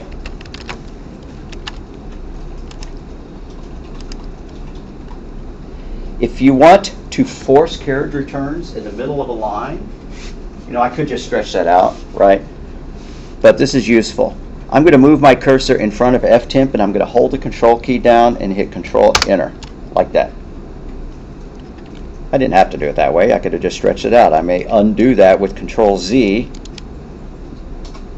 If y'all are familiar with the copy, cut, and paste keys, that's great. If you are not, I want you to become familiar with them, just because you can do them without, you know, really quickly. Let me mention what they are. I know that most of y'all will know this, but if you want to copy something, it's control C. If you want to paste something, it's control V. If you want to delete something, it's control X. And then if you want to undo, it's control Z. So it's just the bottom 4 keyboard characters, the bottom left. Used to be that for pasting on Windows, we're talking to you dark ages, Windows 3 and stuff like that, you would hit control insert to copy. You'd hit control delete to delete. I mean, you'd hit control insert to paste, and then control delete would delete it. Those keys probably still work for people who haven't been, you know, who've been locked in a cage the whole time. Nope, that didn't actually do it. Oh well. Anyways.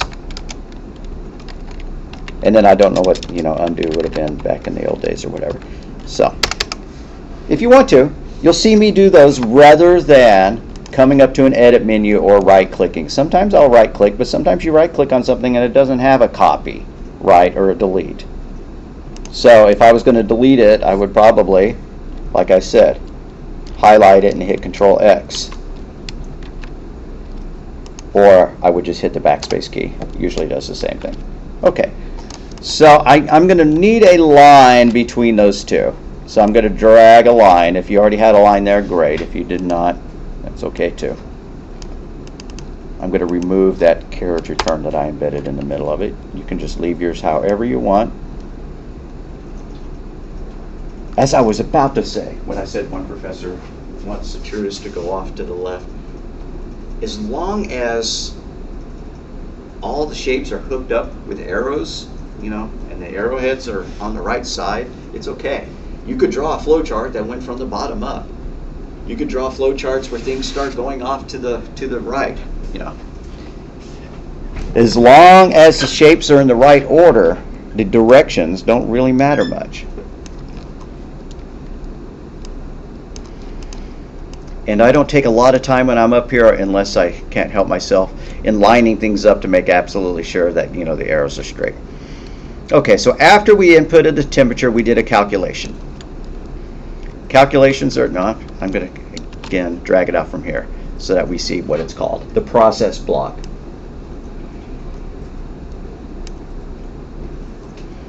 And we had a formula. Ctemp is equal to ftemp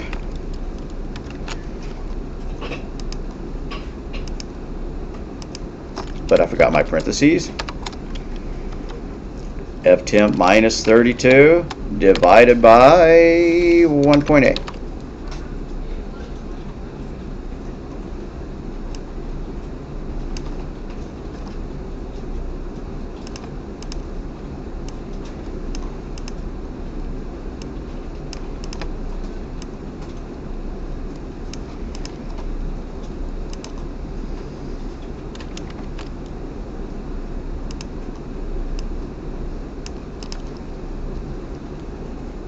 Then we had an if statement.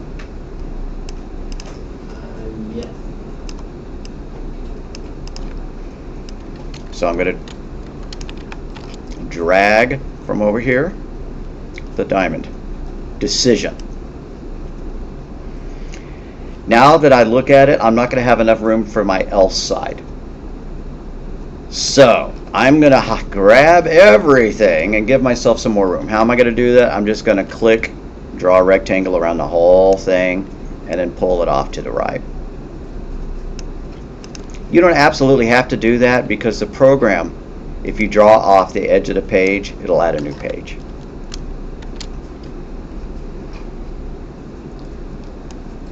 So I'm going to connect those two guys, and then my if statement is going to be if CTemp is less than absolute zero, which is 273.15.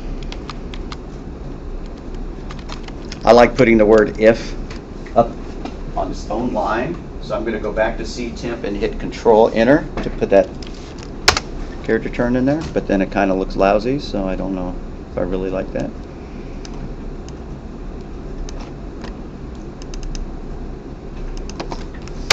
You can spend a lot of time making these things look all pretty, and to some degree you're wasting your time when you do that. It's for your own personal satisfaction because you don't get more or less points if text goes out past the edge of the block or whatever. Alright, so if the temperature is less than a certain value, then we come out here and we output something.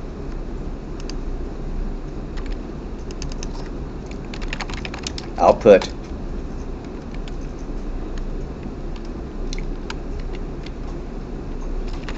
not a valid temperature. Too low. Do we need to print all that text? Not really. We might want to add some extra text when we actually implement it in Python.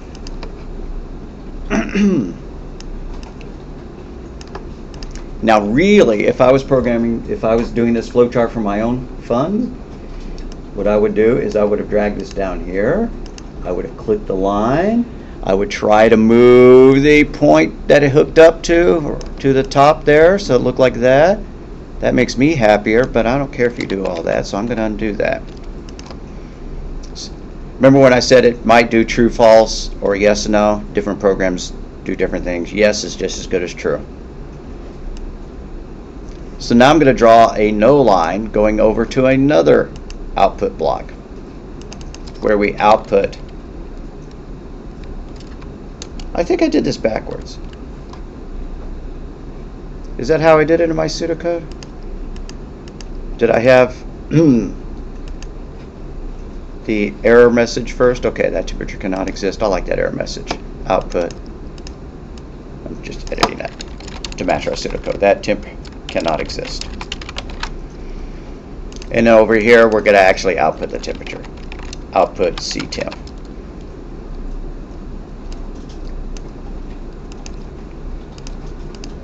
And when you see me changing the size and stuff like that, you don't have to do the same thing, obviously. I'm just doing it to make it more readable.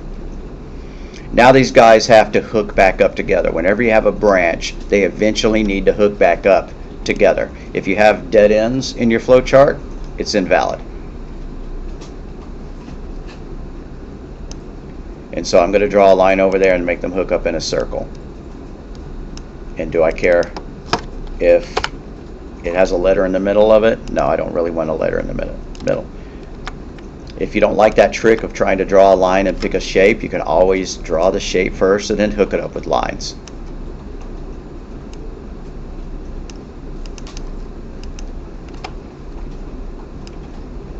Alright, now they hook back up together. But we had a start. Oh, I said I was going to modify my pseudocode to have a done message at the end. I'll do that now. I'm going to go back to my pseudocode, and after the end if, I'm going to do an output done. You may have already added that. Now I'm going to go back to the flowchart and do the same thing.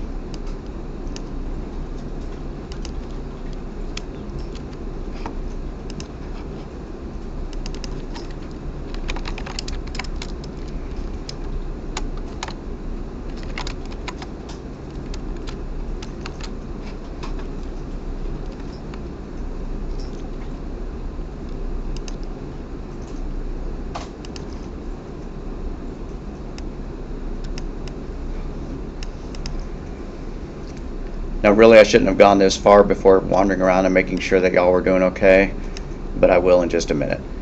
And they all begin with a start, they all need to end with a stop.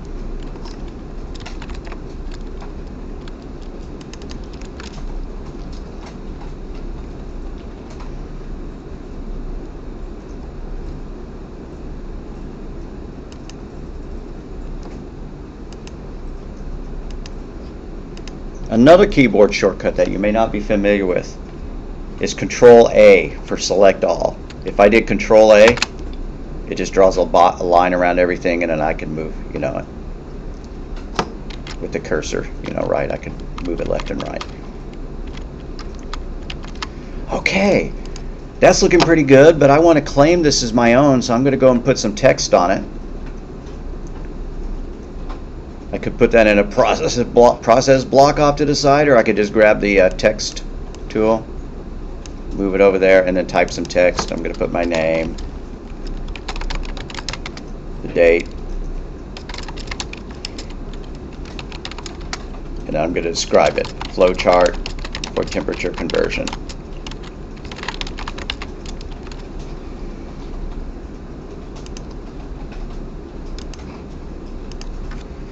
I would like for you to put your name on every chart that you draw.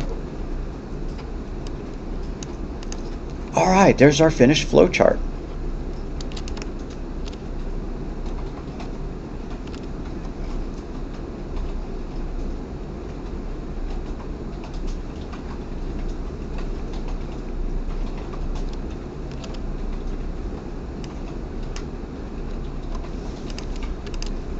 You want us to save it? Yes. We're going to download it as a PDF or as a PNG file. Either one is good. So, now that we've done this, you're going to want to choose File Save. That'll save it in Lucidchart, but it doesn't save it to your disk. So I'm going to do a Save As and give it a name. June 6 Pseudocode. If you feel like abbreviating pseudocode P-code because you don't like typing the word pseudo, that's fine with me. So I did a file save as to give it a name, and then you're going to do file download as. And I'll just kind of leave this to the side, but pick PDF and go ahead and download it. You can pick where it's going to save to. I'm going to save it to my downloads folder. All right, time for me to walk about, make sure people are doing okay.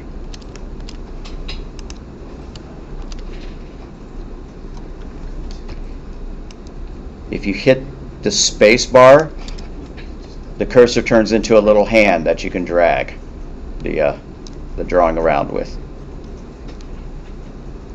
Did you let up on the space bar and it's no longer a hand?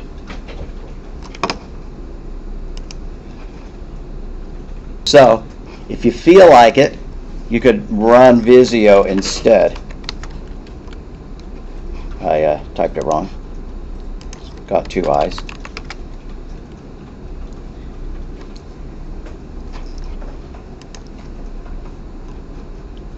Whatever. Quick question, since you put the video, how do you make lines? I'm not familiar with Visio, so Never mind. yeah, I'm willing to give it a shot.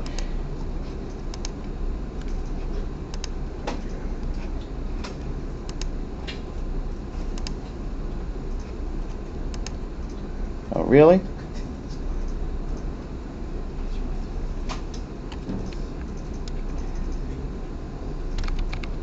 Yeah, see how poor I am at this program? How do I create a... Alright. Alright, and there's my shapes. You know, I could drag one of those bad boys out. I could drag a data block out underneath it. How do we draw lines between the two? You move your cursor up, or you select the object that you want to draw it from, you move your cursor towards the bottom, and when it pops up that little box, or past the point, you just get real close to the edge, and then you can drag a line.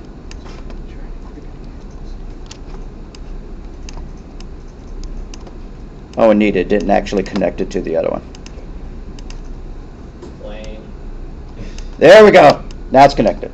So anyways, you can draw it in Visio if you want. Why don't we use Visio in here? Well, when I say we, why don't I use Visio? Because sometimes people are using Macs or other computers, and you may not have Microsoft Office installed at home, right? So you may want to use Lucidchart, you may want to use Visio. Either one of them is totally cool. I wonder if you can copy from the one that you draw online into Visio. I tried, it didn't work. You can copy them and paste them into Word if you want. But usually I use a screenshot program to take a picture of it, or I save it as a PNG file. But let me play with that just for a second. I'm going to highlight everything with Control A, and I'm going to hit Control C to copy. I'm going to go into Word and paste. Yeah, you do video. Oh, okay, cool. And a download ad on Lucid. Oh, I can download as a Visio document. Good, good, good. Okay, so yeah, come up here, File, Download As, and pick Visio. Then you can open that up in Visio and play with it.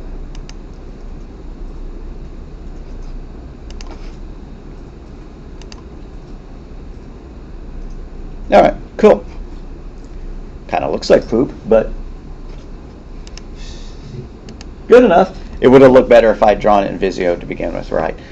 Other formats that you can download in, I mean, you can just see them all, but what's the difference between, somebody tell me what the difference between a JPEG and a PNG. They're both file formats that can be passed pretty much to any computer and opened in a Paint program or something like that, but there's a key difference to them. A PNG is a perfect copy of your image, while a JPEG compresses it to a smaller file size.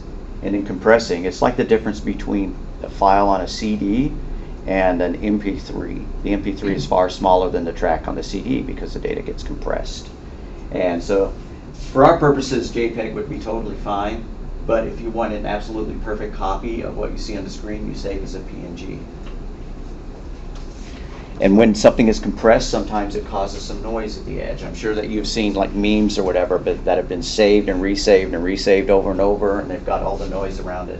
The pictures, you know, that's because they were JPEGs and not shared as PNGs. Alrighty, so what if we were going to do a simpler one that was a straight conversion without an if statement? I'm just going to throw this in notes. We've already done one of those conversions, but I'm going to do another one. Convert C to F without error checking.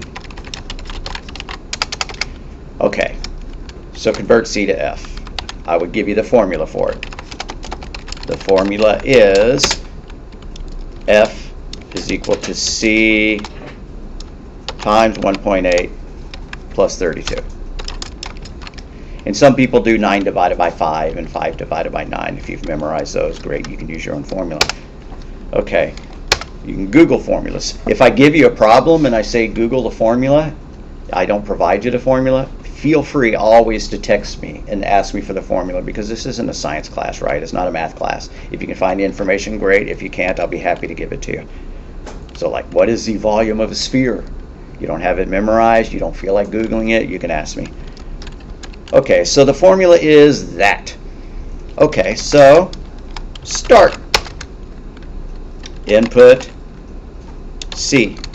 F is equal, or set F. This one's going to be really short because I'm not putting any if statements in there. Set F equal to C times, and I picked lousy variable names, didn't I? I didn't even use C temp and F temp. I just used. Okay. And then output F. That is good enough for pseudocode for that problem.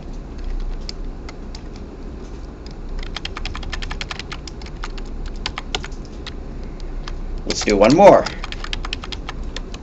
Convert C to F with error checking. C cannot be less than 0.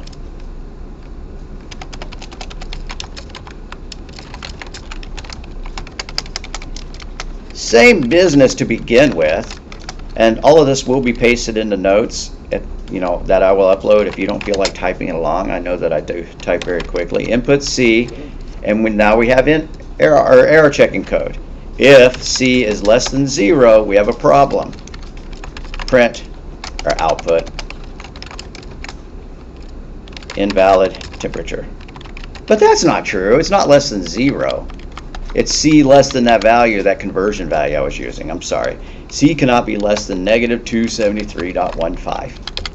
If C is less than 273.15, output invalid temperature, else output,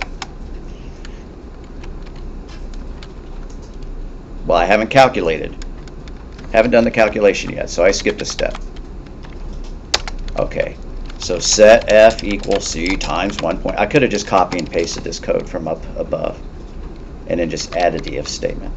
So if C is less than 273, that's our error state, else output F end if, and then stop. Okay, so we have 2 examples here, and so I'm going to be giving you some homework problems, and if you feel like referencing, I hope I did start the recording again. Yay me. Alrighty. I have sometimes gone 30 minutes without the recording, and that's a real drag. Even worse, sometimes the recording program has crashed and we've lost the video. Alrighty, so we have 2 examples here. We did a flowchart that looked remarkably like this, so I'm not going to do another flowchart that looks like this, but we may as well do this flowchart. It's going to be real simple, right? It's just going to be 5 shapes: a start, an input, a set, and an output. I'd like for y'all to go ahead and do that right here. So go ahead and go back to your flowchart and just start a new column. You can do it like underneath it or to the right or whatever, and it doesn't even have if statements, so it's not going to matter how close to the edge it is. But just start a new flowchart and then add. And when I say new, I just mean add. You don't have to do file new unless you really want to. Wouldn't be a bad idea, but okay. And then flowchart this guy.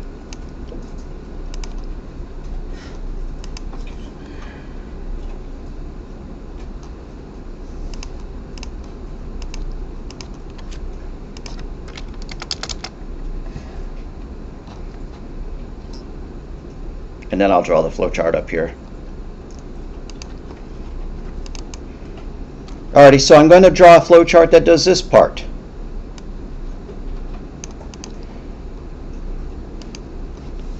And I'm going to try to do it where I can keep both of them on the screen at the same time, which is almost a fool's errand, but let's give it a shot. Alrighty, so start. They all begin with start. And then I have several statements here. I need an input block. So I'm going to drag a line down and choose the input-output tilted rectangle. Input C.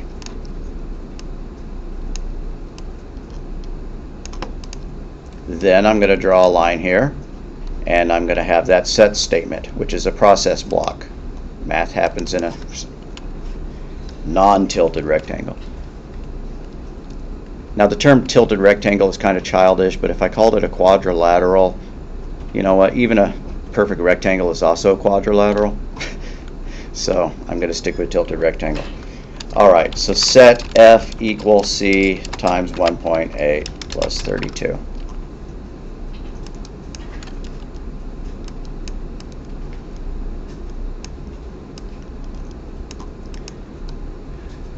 Now I should mention that when I'm typing into Notepad, you don't have to type that stuff in, and I upload that at the end of class. If you want to, that's great, but if you fall behind in typing in the notes, the stuff that I absolutely really want you to type in, you'll know because I'll be doing that in idle. I'll be doing that in Python. That's the stuff that I want you to upload at the end of the class. Okay, so back to our flowchart. We had our set. What comes after the set? Yeah, I need an output. And what shape does that go in?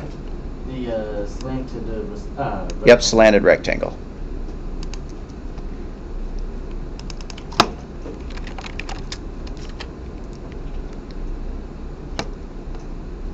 Come on.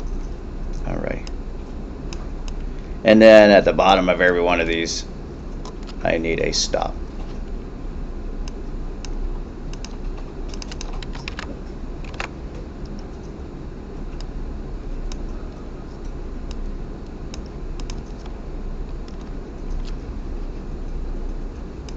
All right, so I'm going to make some homework problems that are very similar to these. You're going to do pseudocode for them, and you're going to do flowcharts for them.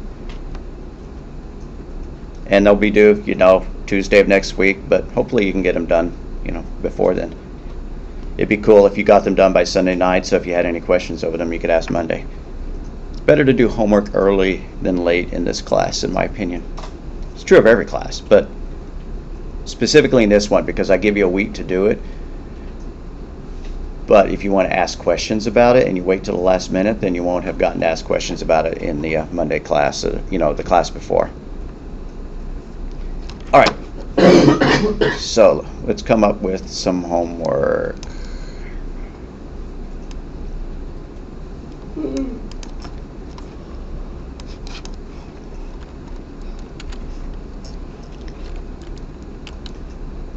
By the way, this is just a trick for those of y'all who don't know it. You can grab a window and then slam it against the side and it fills half the screen.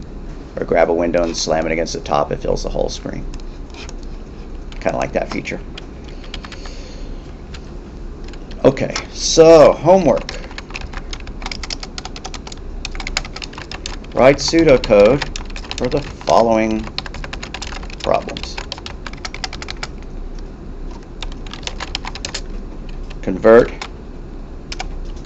inches to centimeters.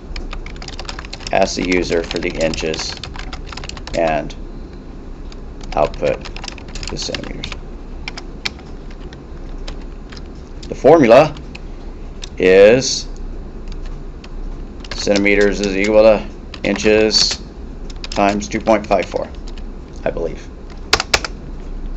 By the way, if I get a formula wrong and you feel like correcting it, that's totally cool. I should get bonus points for stuff like that. You're fixing my work. Okay, so that's problem one.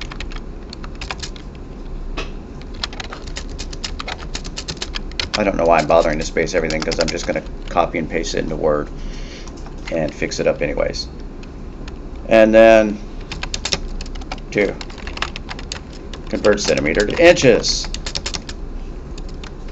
The formula is inches is equal to centimeters divided by 2.54. 3. Copy and paste your pseudocode. For 1, but add error checking to forbid or display an error if it's less than 0.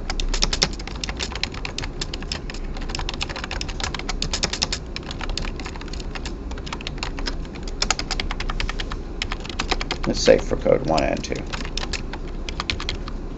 Alright, so there we go. We've got a couple of problems, but y'all could do that in 15 minutes, so we're going to add some stuff onto it. You're going great. But remember that pretty much for an 8-week class, a week is like 2 weeks in a regular class. So, alrighty. 4. Calculate the surface area of a cube based on an edge length, which we could just capital, call it like that, or put an underscore or something like that. Okay, so the formula for that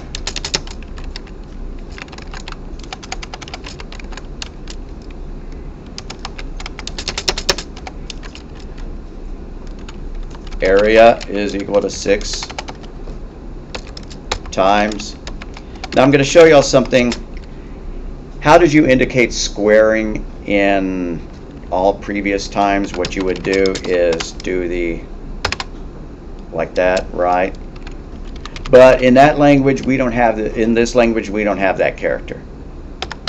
So you could either do edge times edge, that's the same thing as squaring, or you could do edge star star 2. Star star means to the power of. I'm going to go ahead and leave it like that. Okay, so these are the pseudocode sections of it. And then lastly, guess what we're going to do? Draw flowcharts for your pseudocode from 3 and 4.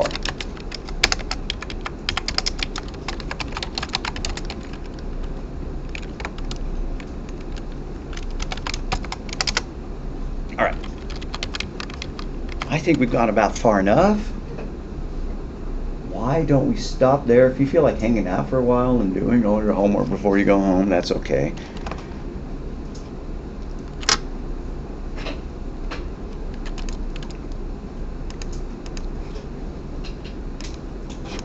Let's make drop boxes for our stuff.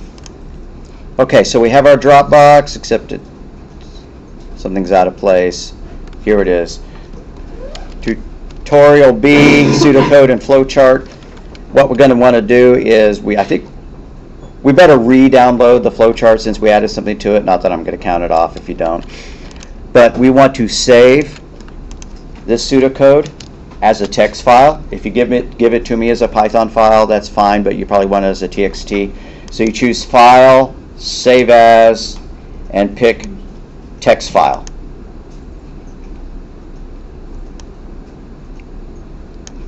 And I'm going to give it a better name than June 6. I'm going to call it B pseudocode. Why? Just because I probably already have a notes file called June 6. Alright, so now I have a text file called B pseudocode. Feel like putting a date on it, whatever.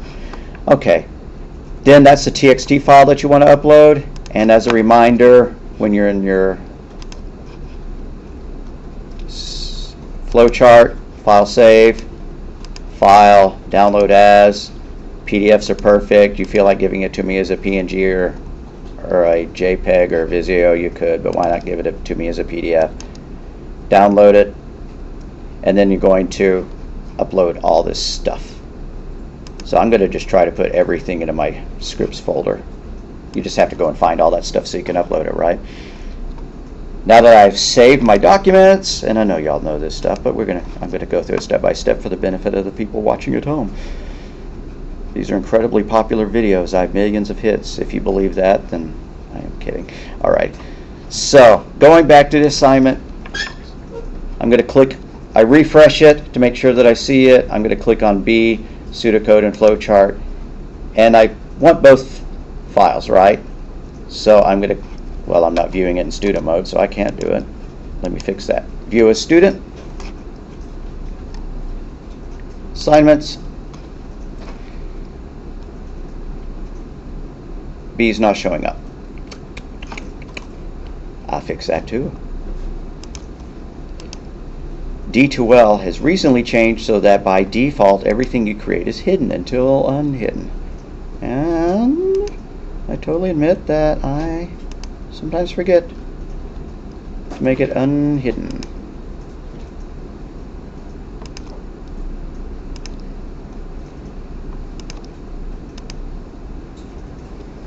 Alrighty, once more with feeling. Assignments, tutorial B, now you can click on the folder. You can scroll down, click add file. You can drag and I'll choose my computer. And you can either drag and drop if that's what you like to do, or you can click upload and get them each. I'm going to drag and drop. And that's kind of WYSIWYG. Cool. So now this is pod racing. I'm going to go out here and find my two files. Where were they? Pseudocode.txt. I'm going to drag up there. And if you want to add them individually, that's fine, but you can drag more than one up there. So I'm going to click add, and then I'm going to click add file again. I'm going to click My Computer, Upload, and I'm going to go out to the directory where all this was. Look, I think all those went to my download directories. Find my PDF. Open it up and submit that as well. Or I say upload that. Then you have to click submit or it doesn't actually save it to D2L. You know, the two-step thing. You add it, you upload it, you click submit. All right. When you get to the screen that says file upload results, submission successfully, that's when you can rest. All righty. That should be it. Let me bring back the pseudocode, the notes, and I'll be right there. And the flow chart. Doesn't look right.